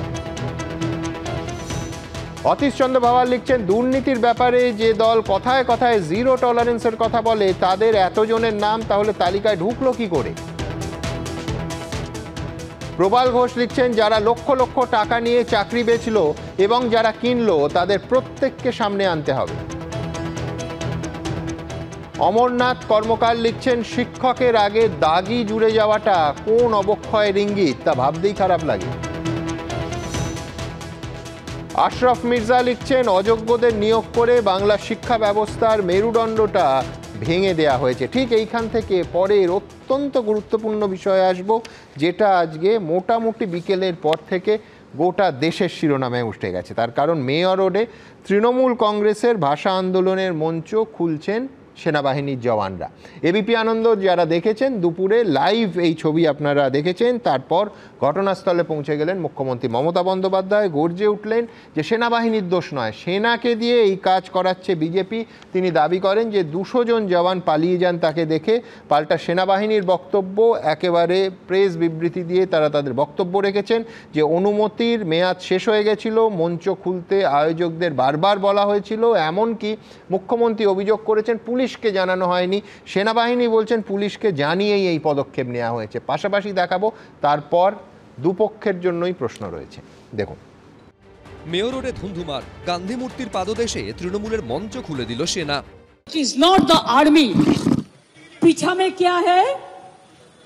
छुपा रुस्तम बीजेपी पार्टी है and their government. ভিন রাজ্যে বাংলাভাষীদের হেনস্থার অভিযোগে তৃণমূলের ভাষা আন্দোলনের মঞ্চ খোলা ঘিরে সোমবার দুপুরে তুলকালাম বাঁধল। ত্রিপল থেকে বাঁশের কাঠামো, ফ্লেক্স একে একে খুলতে শুরু করে সেনাবাহিনী। তৈরি হয় নাটকীয় পরিস্থিতি।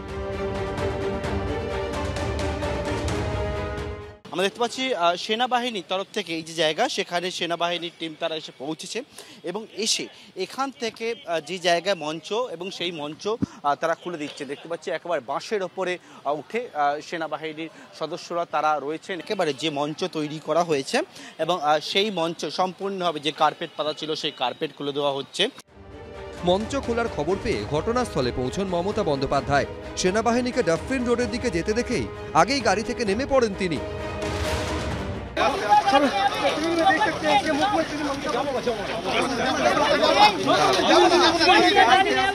আমি যখন এখানে আসছিলাম আপনারা অনেকে ছবিও পেয়েছেন, প্রায় 200-র মতো আর্মি তারা আমাকে দেখে ছুটে পালাচ্ছিল।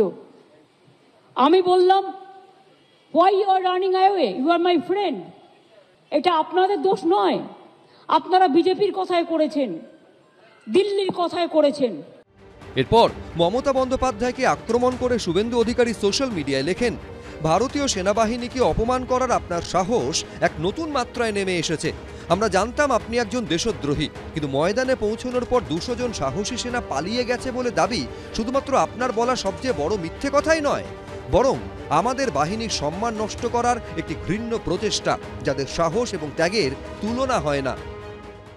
মমতা বন্দ্যোপাধ্যায়কে তো পাকিস্তানের হায়ার করে নিয়ে যাওয়া উচিত।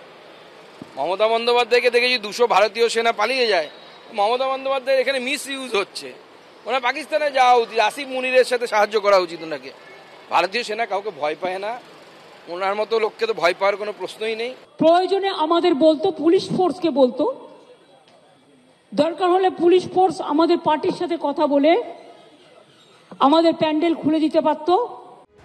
উল্টো দিকে সেনাবাহিনীর তরফে বিবৃতি দিয়ে স্পষ্ট করে জানানো হয়, সুপ্রিম কোর্টের নির্দেশে ময়দান চত্বরে 2 দিন কর্মসূচির জন্য অনুমতি দিয়েছিল সেনা।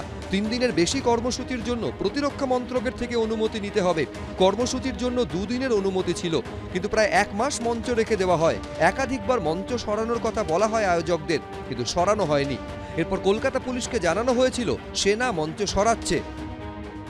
लोकल मिलिट्री अथॉरिटी है कलकत्ता में आर्मी का, वो किसी भी प्रोग्राम का मैदान एरिया में किसी भी प्रोग्राम के लिए तीन दिन का परमिशन दे सकता है। ये एज पर सुप्रीम कोर्ट का डायरेक्टिव है, ठीक है।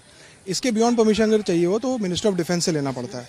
ये परमिशन बिगिनिंग ऑफ अगस्त में दिया गया था करीब 3 दिन के लिए, बट ऑलमोस्ट अब 1 महीना होने वाला है और ये रिमूव नहीं किया गया है। तो आर्मी ने इनको कई बार रिमाइंडर्स भेजे और उसके बाद फिर पुलिस को बताया, जब यहाँ नहीं हटाया गया तो पुलिस को बता के फिर आर्मी इज रिमूविंग इट। সেনাবাহিনীর কথা মতন ওরা কাজ করছেন। ওনারা কিছু লোক দিয়ে এটাকে খোলানোর ব্যবস্থা শুরু করেছেন, যদিও ওনাদের কাছে যারা অর্গানাইজার তারা বলছেন যে তাদেরকে চিঠি দেওয়া হয়েছে এবং তারা সময় টু সময় পারমিশন ওরা চেয়েছেন যথাযথ নিয়ম মেনে। তো আর্মি তরফ থেকে অন্য কথা বলা হচ্ছে। মঞ্চ খোলা নিয়ে সংঘাতের পথে হাঁটলেও শেষ অবধি ভাষা আন্দোলনের মঞ্চের স্থান বদল করে দিয়েছেন মমতা বন্দ্যোপাধ্যায়। এবার থেকে ডোরিনা ক্রসিংয়ে হবে ওই কর্মসূচি। পার্থপ্রতিম ঘোষ, ব্রতদীপ ভট্টাচার্য, আশাবুল হোসেন, এবিপি আনন্দ। দেখুন, মেয়র রোডে সেই একই জায়গায় আজকে শুভেন্দু অধিকারী যান এবং গিয়ে একেবারে স্পষ্ট করে বলেন যে এই ইস্যু থেকে, দেখতে পাচ্ছেন স্লোগান দিচ্ছেন এবং ইস্যু থেকে নজর ঘোরানোর জন্য মুখ্যমন্ত্রী এটা করেছেন। ঠিক কী বলেছেন শুভেন্দু অধিকারী মেয়র রোডের ওই জায়গায়, ওই বিতর্কিত জায়গায় দাঁড়িয়ে শোনাবো। এইটা করেছে আজকে এসএসসি চাকরি চুরি থেকে ডাইভার্ট করা, ওইটা আমরা যেটা প্লাকার্ড রেখেছি ও প্লাকার্ড চলবে। চাকরি চোর গদি ছোড়, ঠিক আছে, ও জায়গা থেকে আমরা নড়বো না। চাকরি চোর গদি ছোড়। এই স্টুডিওতে আমার পরের বক্তা দীর্ঘদিন সেনাবাহিনীতে শুধু নিজের যাবতীয় পরিশ্রম দিয়েছেন তা নয়, পারিবারিকভাবেও তার পরিবারের সবাই, তার পুত্ররা এই মুহূর্তে সেনাবাহিনীতেই আছেন, কর্নেল পৃথ্বীরঞ্জন দাস। কিন্তু তার কাছ থেকে আমি একেবারে উল্টো দিক থেকে আসবো, যে মমতা বন্দ্যোপাধ্যায়ের বক্তব্য হচ্ছে সেনাবাহিনীর আপত্তি থাকলে তারা পুলিশকে বলবে, নবান্নকে বলবে। আর আপনি কর্নেল দাস মানবেন কিনা জানি না, সেটা হচ্ছে সেনাবাহিনীর জওয়ানরা সেনাবাহিনীর পোশাক পরে মঞ্চ খুলছে, প্ল্যাকার্ড নামাচ্ছে, পোস্টার নামাচ্ছে, এই দৃশ্য কিন্তু বিরল। শনি এবং রবিবার পারমিশন ছিল, তারপর সোমবার সকালে প্রোঅ্যাক্টিভ হয়ে সেনাবাহিনীর জওয়ানরা বাঁশ খুলছে, তিরপল খুলছে। এটা কি খুব স্বাভাবিক ছবি? আমি আমার মূল বক্তব্য শুরু করার আগে একটি প্রতিবাদ করতে চাই। নিশ্চয়ই। একজন প্রাক্তন সৈনিক হিসাবে এটা আমাকে খুব আঘাত করেছে। মাননীয় মুখ্যমন্ত্রীর যে ইরেসপন্সিবল কমেন্ট উনি আর্মি সম্পর্কে করেছেন, এটা শুধুমাত্র একটি দায়িত্ব জ্ঞানহীন বক্তব্য নয়, এটা একটা সেনাবাহিনীর প্রতি অসম্মানজনক বক্তব্য। প্রথম কথা, 200 জন সেনা ওখানে যাওয়ার কোনো প্রশ্নই নেই। এই মঞ্চ ছড়াতে হলে যে এসওপি আছে, আমি ফটোলেমে চাকরি করেছি, তাতে ম্যাক্সিমাম একটা প্লাটুন যায় এবং তাতে 8 থেকে 10 জন সশস্ত্র থাকে, বাকি 20 জন কোনো কাজে ওটাতে অংশগ্রহণ করে।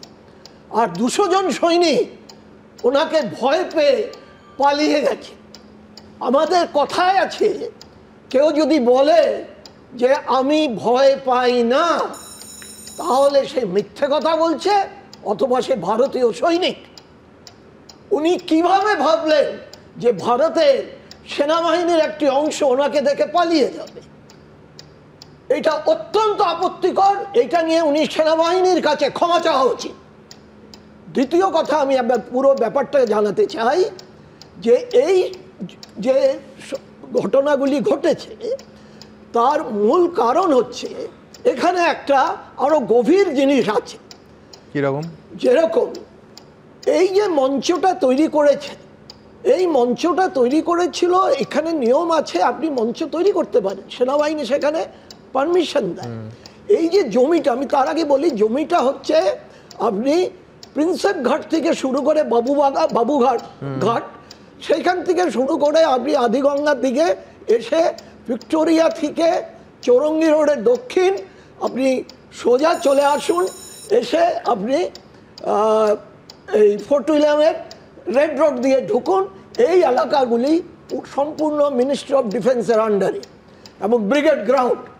এখানে ভারতীয় সেনাবাহিনী সংবিধানের সম্মত সরকারের অভিভাবকত্বে তার কাজ করে থাকে এবং যেখানে যে কোনো বৈধ কোনো সাংস্কৃতিক সম্মেলন বা রাজনৈতিক সম্মেলন হবে তারা পারমিশন দেয় এবং সেখানে লোকাল মিলিটারি অথরিটি, যেখানে জিওসি বেঙ্গল এরিয়া বা কলকাতা সাব এরিয়া, তারা এটাকে হ্যান্ডেল করে।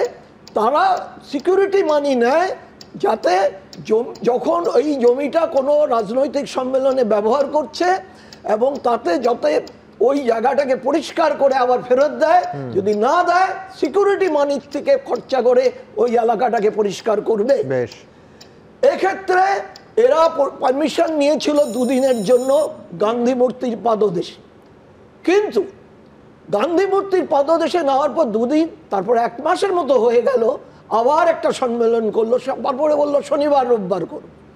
কিন্তু শনিবার রোববার করতে হলে তুমি আবার শুক্রবারে পারমিশন নাও, শনিবার রোববার আবার খুলে দাও, এরা মানেনি।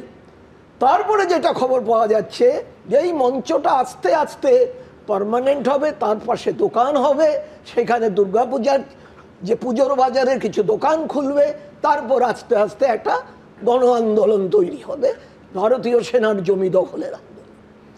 এই জিনিসগুলো যখন সেনাবাহিনীর গুপ্তচর বিভাগের নজরে আসে, তখন সেনাবাহিনী বারবার এদের রিমাইন্ডার দেয় যে তোমরা এটাকে রিমুভ করো, পুলিশ কমিশনারকে সবাইকে। মমতা ব্যানার্জি মাননীয় যে মুখ্যমন্ত্রী আপনি বলছেন যে পুলিশকেও জানানো হয়েছিল, উনি এনকোয়ারি অর্ডার করুক যে আদৌ এরা কোনো কমিউনিকেশন পেয়েছে কিনা।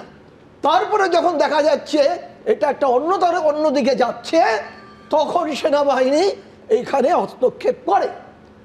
এখন হস্তক্ষেপ করে একটি প্লাটুন যায়। এখন আমাদের সেনাবাহিনীতে নিয়ম হচ্ছে একটা প্লাটুন একটা সার্টেন টাইমের পরে সে লাঞ্চ আওয়ারে সে গেল, লাঞ্চ করে আরেকটা প্লাটুন আসবে, কারণ তাদের খাওয়ার সময়টা যাতে সে ঠিক মতো করতে পারে। একটা প্লাটুন যাচ্ছে, আরেকটা প্লাটুন আসছে, রাস্তা ক্রস করছে, হয়তো সেই ক্ষেত্রে গাড়ি দেখেছে, হয়তো সে রাস্তাটা যাতে ঠিক মতো তাড়াতাড়ি পার হয়ে যায়, উনি চলে গেছে। কে বলেছে ওনাকে এরা ভয় পেয়ে গেছে? আর আমাদের সেনাবাহিনীর আপনি রাস্তাঘাটে যে কোনো জওয়ান যদি দেখেন, অবাঙালি কোনো জওয়ান, জিজ্ঞেস করবেন আমাদের এই রাজ্যের মুখ্যমন্ত্রীর নাম কি, তারা জানেই না। প্রতি 2 বছর 3 বছর পর পর ওদের রাজ্য পাল্টায়। এরা কোন রাজ্যের কে মুখ্যমন্ত্রী তার কোনো ধার ধারে না, কারণ তারা জানে না, এটা জানা কথা না। তারা জানে ভারতের রাষ্ট্রপতির নাম যে সুপ্রিম কমান্ডার, তারা জানে প্রধানমন্ত্রীর নাম, তারা জানে প্রতিরক্ষা মন্ত্রীর নাম, তারা জানে তাদের জিওসির নাম, আর্মি কমান্ডারের নাম। আমি অরূপের কাছে আসবো। এরকম ধরনের মন্তব্য করা, তারপরে উনি প্রহ্লাদ দিচ্ছে আমি ওদের জন্য গৌরবিন্দ, কিন্তু উনি নিজেকে এতটা ভয়ানক ভাবলেন কি করে? এটা অত্যন্ত অপমানকর। বেশ, আমি অরূপের কাছে আসবো একদম নিয়মের হিসেবে।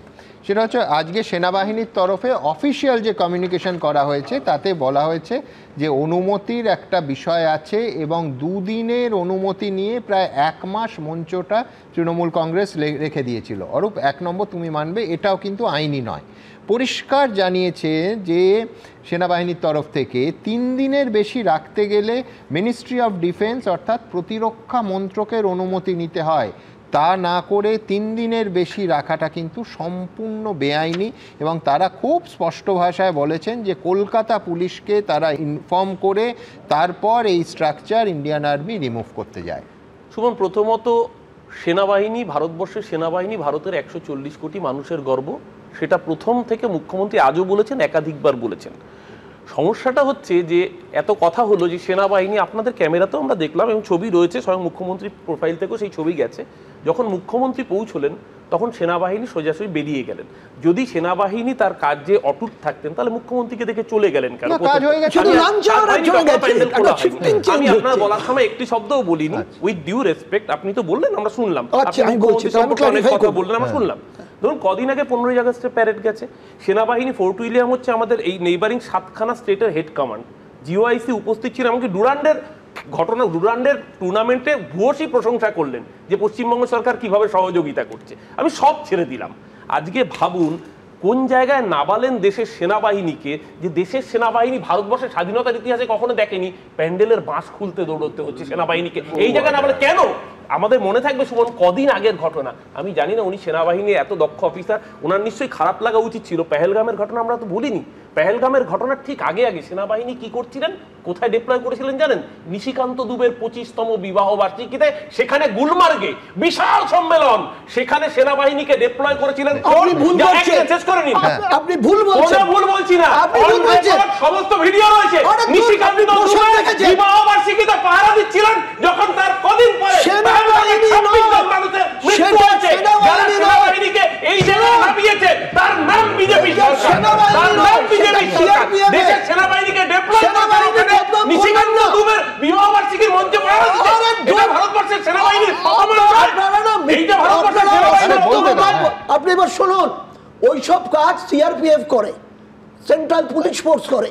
সেনাবাহিনী, আমি কাশ্মীরে সবচেয়ে মানে যখন খুব খারাপ অবস্থা, 9 বছর 3টা টেনিওর করেছি, ওলি সেনাবাহিনীর কাজ নয়।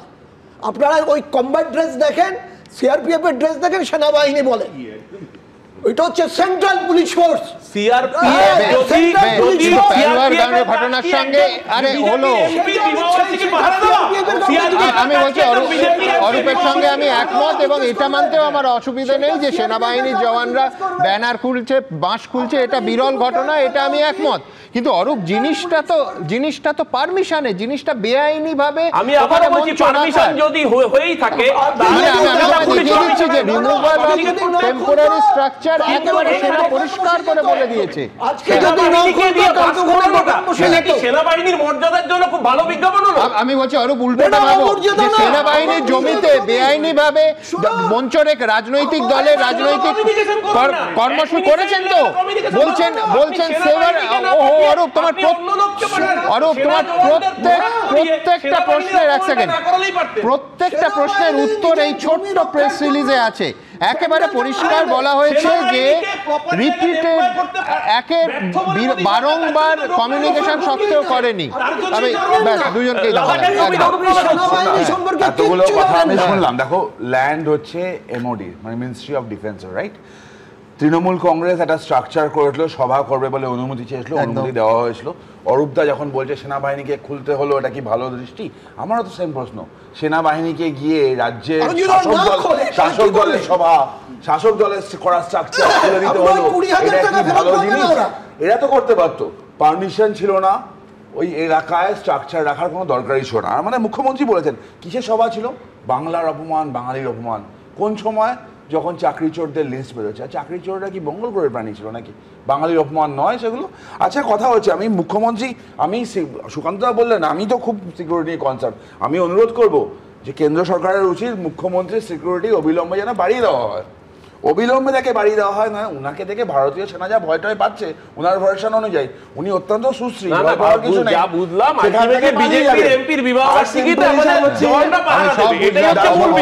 ঘটনায় যখন ডাক্তারবাবুরা ওই মঞ্চর সামান্য কয়েকটা চৌকি নিয়ে যাচ্ছিল, পুলিশ কতবার আটকায়। এবং আজকে আপনাদের দেখাবো ঘটনাচক্রে, আজকে আমি আবার বলছি, অনুমতি ছাড়া মঞ্চ বাঁধা, রাস্তায় বাধা সৃষ্টি করা একেবারে অপরাধ।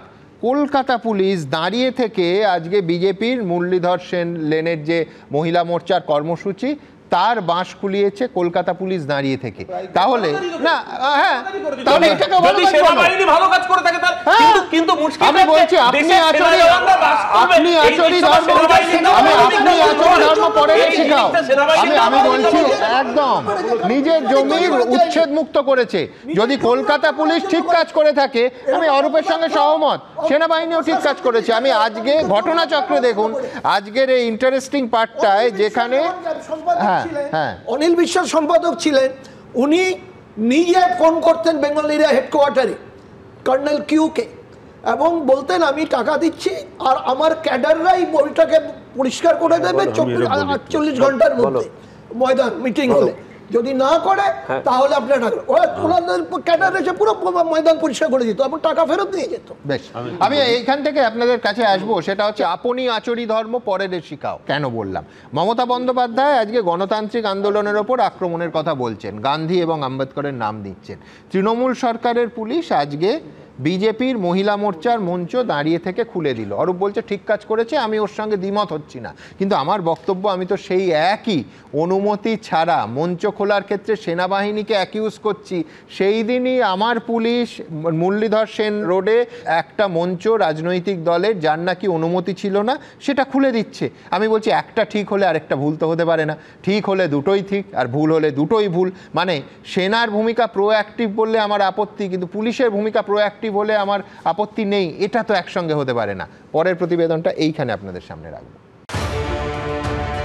সোমবার রাজনৈতিক মঞ্চ খোলা নিয়ে শহরে দু জায়গায় তৈরি হলো উত্তেজনা। মেয়র রোড থেকে সেন্ট্রাল অ্যাভিনিউ, কোথাও তৃণমূলের মঞ্চ, কোথাও বিজেপির। বিহারে কংগ্রেসের সভামঞ্চ থেকে প্রধানমন্ত্রীর মাকে কুরুচিকর মন্তব্য এবং স্বরাষ্ট্রমন্ত্রীকে তৃণমূল সাংসদ মহুয়া মৈত্রর বেলাগাম আক্রমণের প্রতিবাদে সোমবার পথে নামে বিজেপির মহিলা মোর্চা। তারা বিজেপির রাজ্য সদর দফতরের কাছে মুরলীধর সেন লেন ও সেন্ট্রাল অ্যাভিনিউ ক্রসিংয়ে মঞ্চ বাঁধতে গেলে বাধা দেয় পুলিশ, মঞ্চ খুলিয়ে দেওয়া হয়। পুলিশের তরফ থেকে বলা হচ্ছে তাদের কিন্তু কোনো রকম পারমিশন দেওয়া হয়নি পুলিশের তরফ থেকে। এই নিয়ে বাকবিতণ্ডা, এই নিয়ে উত্তেজনা সেন্ট্রাল অ্যাভিনিউতে। পুলিশ এই স্টেজ ভেঙে ফেলেছে, স্টেজ করতে দেয়নি, আপনি দেখুন স্টেজ ভেঙে ফেলেছে।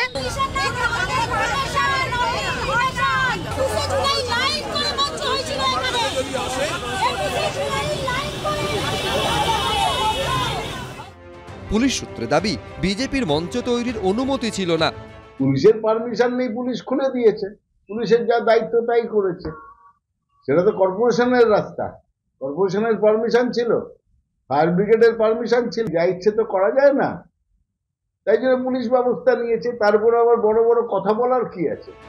পুলিশ বিজেপির মঞ্চ খুলিয়ে দেওয়াতেই কি পাল্টা সেনাবাহিনী দিয়ে তৃণমূলের মঞ্চ খুলিয়ে দিল বিজেপি? প্রশ্ন তুলে কটাক্ষ ছুড়ে দিয়েছে সিপিএম। ভালোই তো হয়েছে, তো এ ওরটা ভেঙেছে ও ওরটা ভেঙেছে, শোধবোধ দেখানো যাবে। হেভি লড়াই হচ্ছে, ভেতরে ভেতরে যাই বন্ধু থাকুক, শোধবোধ হয়ে গেল। এখন আবুলিশ করে দুজনের সঙ্গে আবার বন্ধুত্ব করে ফেলুক। মঞ্চের ওপরের রাজনীতি নিয়ে নয়, মঞ্চ খোলা নিয়েই সোমবার সরগরম রইল রাজ্য রাজনীতি।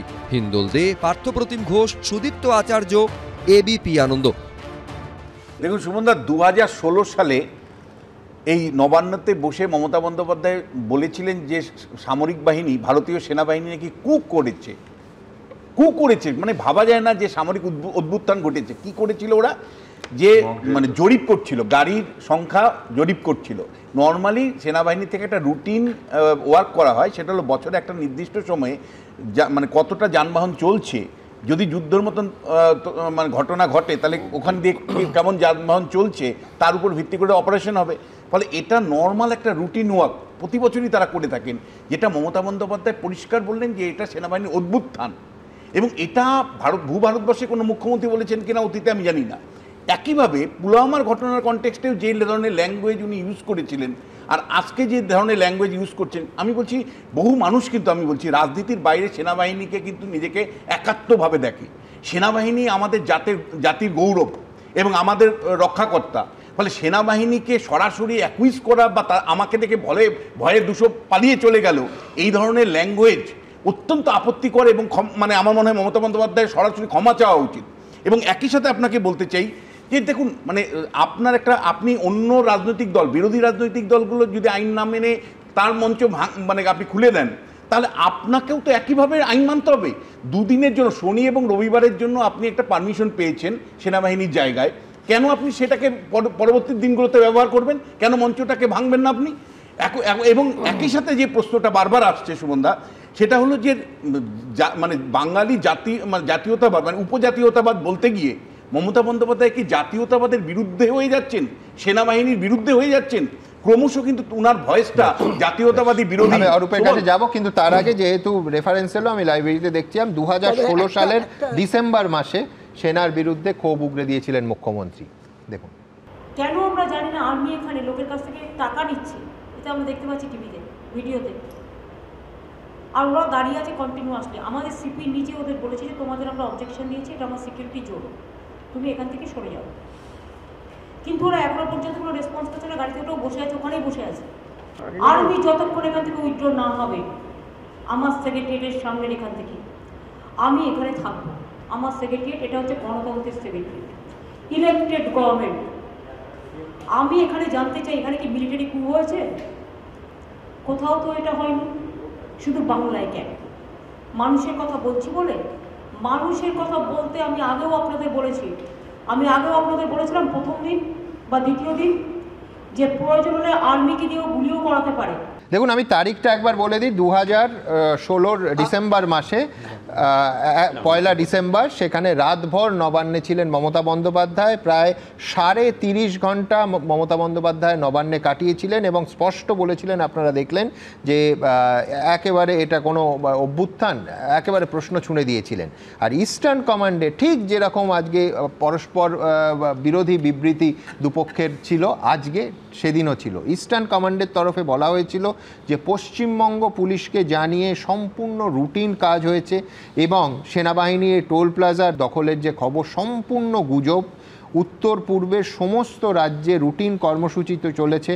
অসমে 18 জায়গায়, অরুণাচল প্রদেশে 13 জায়গায়, পশ্চিমবঙ্গে শুধু ওই টোল প্লাজায় নয় 19টা জায়গায়, মণিপুরে 6টা জায়গায়, নাগাল্যান্ডে 5টা জায়গায়, মেঘালয়ে 5টা জায়গায়, ত্রিপুরা এবং মিজোরামে একটা জায়গায় কর্মসূচি চলেছে কার্যত পূর্ব ভারত জুড়ে। তো আমি এই সায়নদীপের কাছে আসবো। এই তো সরাসরি সংঘাত আজকে যেদিকে যাচ্ছিল, আমার কাছে নির্দিষ্ট কথা যে সিআরপিএফ এবং আর্মির মধ্যে পার্থক্য করতে পারে না অরূপরা, কারণ যেমন পুলিশ আর তৃণমূলের মধ্যে কোনো পার্থক্য করা যায় না। সেই কারণেই হয়তো যে মঞ্চে শুধু মিটিং হয় না, মঞ্চে নাটকও হয়। এই যে এসএসসি চাকরি চুরি থেকে আজকে বামপন্থীদের বিরাট মিছিল সব আড়াল করতে এই নাটকটা তৈরি হলো কিনা আমরা জানি না। কিন্তু আমার কথা হলো যে এই যে পারমিশনের কথা কোন লজ্জায় বলে সমস্ত বিরোধীরা, বামপন্থীদের তো সব আদালত থেকে গিয়ে অর্ডার নিয়ে তারপর মিটিংয়ের পারমিশন করাতে হয়। এমনকি আপনার মনে থাকবে কার্নিভাল, তখন ডাক্তারবাবুরা অভয়ের বিচারের দাবিতে দ্রোহের কার্নিভাল করার অনুমতি চেয়েছিল, তখন এই মুখ্যমন্ত্রী সেই অনুমতি পর্যন্ত বাতিল করে দিয়েছিল। আর আজকে এই যে আর্মি বা সেনাবাহিনী তারা বাস খুলতে বাধ্য হচ্ছে, এর জন্য রাজ্যের প্রশাসন, রাজ্যের মুখ্যমন্ত্রী তিনি প্রধান দায়ী। এবং আমরা যখন ব্রিগেডে মিটিং করি একাধিকবার, এই কয়েকদিন আগে ব্রিগেডের মিটিং এর জন্য সেনাবাহিনীর পারমিশন, সেনাবাহিনীর অনুমতি, এমনকি মঞ্চ কোন দিকে হবে আমাদের সুবিধা অসুবিধা দেখা হবে না, সেনাবাহিনী যা নির্দেশ দেবে তাই হবে। উনি যেটা বলছিলেন পরের 24 ঘন্টার মধ্যে মাঠ পরিষ্কার করে দিতে হবে। অরূপ, আমি বলছি যে রাজ্য সরকারের, আমি সেনাবাহিনীর অংশটা সরিয়ে রাখছি, ভিক্টোরিয়া হাউসের সামনে সভার অধিকার শুধুমাত্র তৃণমূল কংগ্রেস পাবে, রাজভবনের গেটের সামনে বিক্ষোভ মঞ্চের অধিকার শুধুমাত্র রাজ্যের শাসক দল পাবে, এটাও তো নিয়ম হতে পারে। প্রথমত এই শনি এবং রবিবারের জন্য অফিশিয়ালি লিগালি ফিস জমা দিয়ে 20,000 টাকা ফিস দিয়ে শেষ করতে দাও। উনিও চিন্তা করছেন না, উনিও কি রাজনীতিতে নাম লেখাচ্ছেন আমি জানি না, অনেক সেনাকর্তা রাজনীতিতে এসেছেন, উনি আসতেই পারেন। দ্বিতীয় সমস্যাটা কোথায় জানেন, যখন রবিবার আপনি রাজনীতিতে আসলে ওয়েলকাম, অসুবিধা নেই। দ্বিতীয় কথা হচ্ছে যে সমস্যাটা হচ্ছে আমরা তো দেখি এজেন্সির ক্ষেত্রে অতি সক্রিয়তা থেকে নিষ্ক্রিয়তা। ধরুন এজেন্সি বিরোধীদের ক্ষেত্রে ইডি সিবিআই যেরকম অতি সক্রিয় হয়, তারা যখন বিজেপিতে চলে আসে নিষ্ক্রিয় হয়, নারদার অভিযোগ আমরা চোখের সামনে উদাহরণ। আজকে সমস্যাটা হচ্ছে সেনাবাহিনীর সম্মানটাকে, সেনাবাহিনীকে কার্যত ইডি সিবিআই এর পরে বিজেপি যদি তার শাসক দলের রাষ্ট্রযন্ত্র হিসেবে ব্যবহার করে, সেটা সেনাবাহিনীর সম্মানকে বৃদ্ধি করে। আমাদের দুঃখটা এখানেই। প্রথম কথা যেটা বিশ্বনাথ দা ঠিক মানে পার্টলি ওটা এক্সপ্লেইন করেছে, যেটা আমাদের বলা হয় ভেহিকেল রিকুইজিশন এক্সারসাইজ। এটা একটা থ্রেট পারসেপশনের উপর যদি হঠাৎ চায়না সীমান্তে থেকে বা পাকিস্তান একসাথে কোনো রকম যুদ্ধ আসে পড়ে, তখন জেনারেল মোবিলাইজেশনে আমাদের সিভিলের কতগুলি খালি গাড়িকে আমরা রিকুইজিশন করতে পারবো বিভিন্ন বটল লেখে। আপনি জানেন ওইটা ডেড এন্ড, ডেড লেন, ওইটা তো কার্যত ডেড লেন, ওটা ডেড এন্ড। ওটা একটা রাস্তার মধ্যে মঞ্চ করা, প্রথম কথা কথা গ্রাউন্ডে সেইটারই রিকুইজিশনের এক্সারসাইজ হচ্ছিল, যেটা আমাদের মাননীয় মুখ্যমন্ত্রী ভুলবশত বা অজ্ঞানবশত সামরিক অভ্যুত্থান ঘটেছে, সেটা জানা দরকার। সেকেন্ড কথা হলো উনি যেটা বলছে ফিস, সেনাবাহিনী কোনো ফিস নেয় না, সিকিউরিটি ডিপোজিট নেয়, যে তুমি যখন ব্যবহার করবে, ব্যবহার করার পরে ওই জায়গাটাকে আগের মতো ফেরত দেবে, তা না হলে ওই টাকা দিয়ে আমরা ওইটাকে পরিষ্কার করব। আর এইটা 1 মাস আগে নিয়েছে, তারপরে 1 মাস পরে আবার বলছে শনিবার রোববার করব। তো এইটা তো যখন আর্মি চলে এসওপির উপর, এখন লোকাল মিলিটারি অথরিটি ফাঁপড়ে পড়ে গেছে যে 1 মাসের মধ্যে একটা জমি দখল হয়ে যাচ্ছে, তারপরে আশেপাশে দোকান বসতে শুরু করবে, সেটা মোটামুটি একটা খবর এসে গেছে। তখন সেনাবাহিনীর বক্তব্য খুব পরিষ্কার ভাবে জানিয়ে দিয়েছেন, সেটা হচ্ছে 2 দিনের বেশি, হ্যাঁ আমি যাব প্রত্যেকের কাছে, 3 দিনও হলে সেটা একদম আমরা বিভিন্ন রকম জিনিস দেখি। খুব দুঃখের বিষয়, একটা মামলায় এমওডির হয়ে আমাদের করতে হয়েছিল কার বিরুদ্ধে জানো? রাজ্য সরকারের বিরুদ্ধে। কেন? ডিইও মানে ডিফেন্স অ্যাসিস্ট্যান্ট অফিসার একটা বিল্ডিং বানাচ্ছিল আলিপুর সেন্ট্রাল জেলের পাশে। সেন্ট্রাল জেলে তাদের কারের জন্য, আর্মির জন্য, আর্মি অফিসারদের অফিসের জায়গা কমে আসছে, এই জন্য ডিইওর দায়িত্ব ডিইও বানাচ্ছিল। কেএমসি এবং পশ্চিমবঙ্গ সরকার পারমিশন দিচ্ছিল না, যদিও লাগে না তাও দিচ্ছিল না, ঝামেলা করছিল। তাই জন্য হাইকোর্টে গিয়ে অর্ডার নিতে হবে। ইস্যু কি দিয়েছিল জানো সুমনদা? দিয়েছিল নাকি সিকিউরিটি থ্রেট হয়ে যাবে জেলের আর্মির অফিস হলে। আর একটা প্রশ্ন, আমাদের মুখ্যমন্ত্রী তো, আমার মাননীয় মুখ্যমন্ত্রী, রাজ্যের মুখ্যমন্ত্রী, তিনি খাগড়াগড়ের সময় বলে দিলেন ওটা রয়ের ষড়যন্ত্র। তিনি বালাকোট পুলওয়ামার সময় প্রমাণ চেয়ে বেড়ান, আর্মি নাকি কু করেন। আচ্ছা, তিনি পশ্চিমবঙ্গের মুখ্যমন্ত্রী তো, বাংলাদেশ বা পাকিস্তানের নয় তো? না না, ভারতবর্ষের প্রধানমন্ত্রী বা ভারতবর্ষের বিদেশ মন্ত্রক ডিক্লেয়ার করার আগে ডোনাল্ড ট্রাম্প তার টুইটার হ্যান্ডেল থেকে সিজফায়ার ঘোষণা করে।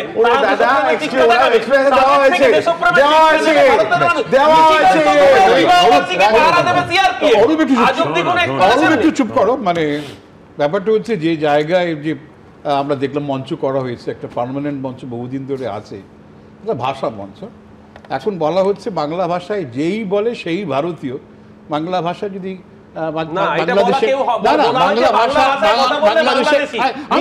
আমি ইন্টারাপ্ট করিনি, অরূপ তোমাকে আমি অত্যন্ত স্নেহ করি, মূল বিষয় আছে, আমি বিষয়টা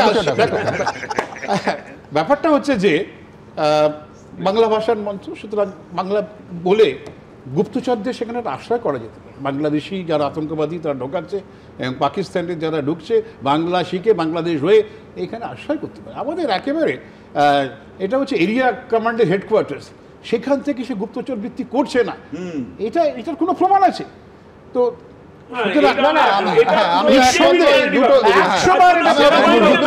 এক হচ্ছে বাংলা বললেই যেরকম বাংলাদেশি বলে দাগিয়ে দেয়া হচ্ছে, সেটাও যেমন তীব্র নিন্দা করার জিনিস, আবার পাশাপাশি বাংলা বললেই 7 খুন মাফ, তিনি বাংলাদেশি নন, এই গ্যারান্টি বা কে দেবে? আমি পাশাপাশি দুটো জিনিস রাখবো, সেটা হচ্ছে একেবারে অনুমতি তো নিতেই হবে, এবং সেই অনুমতি যদি সময়সীমা পেরিয়ে যায়, সেনাবাহিনীর আবার বক্তব্য, তারা প্রেস রিলিজ দিয়ে বলেছে তারা পুলিশের সঙ্গে কমিউনিকেট করেছিল।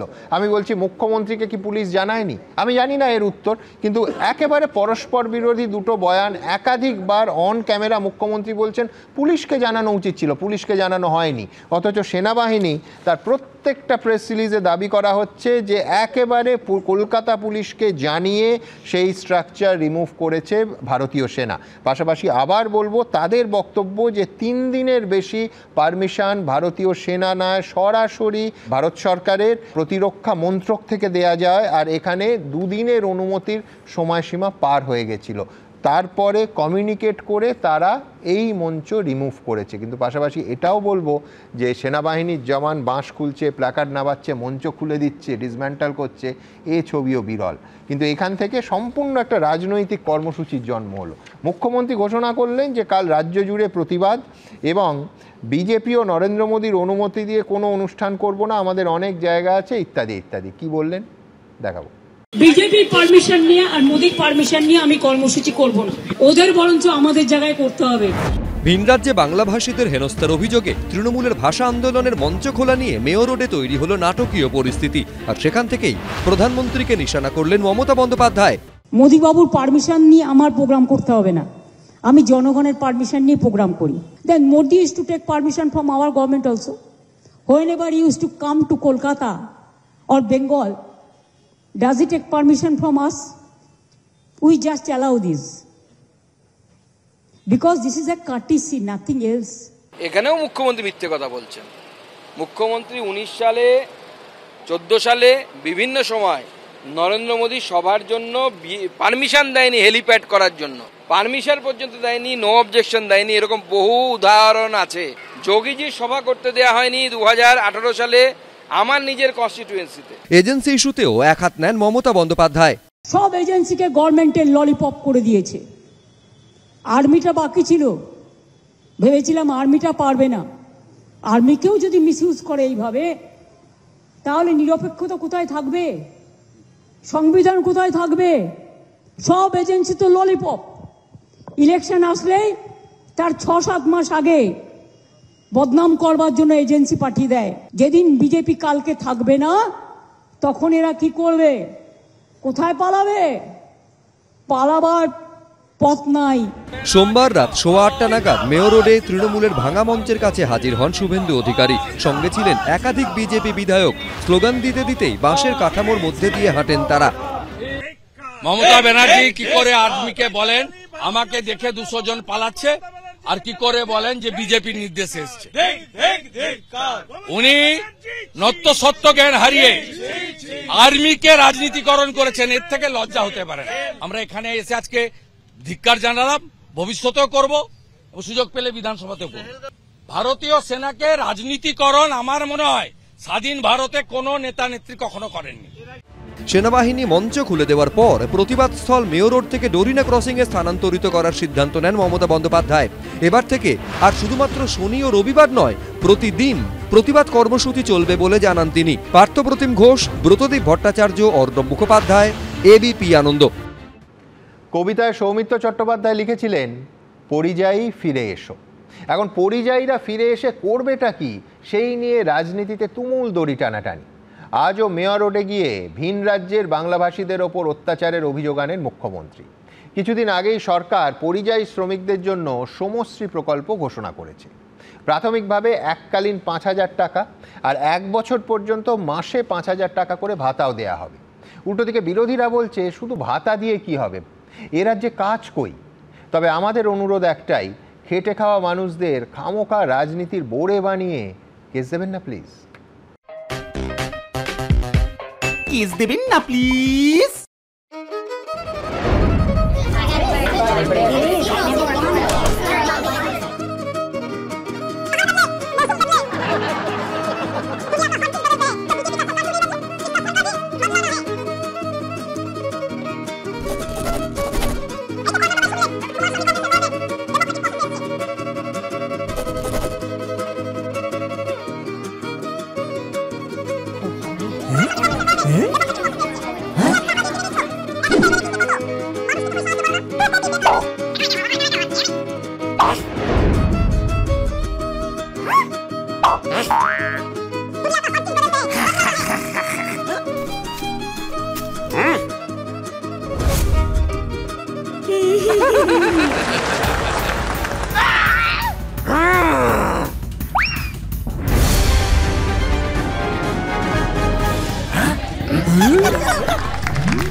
কেউ টাকা নেবে না, আমি বলছি কেউ টাকা নেবে না।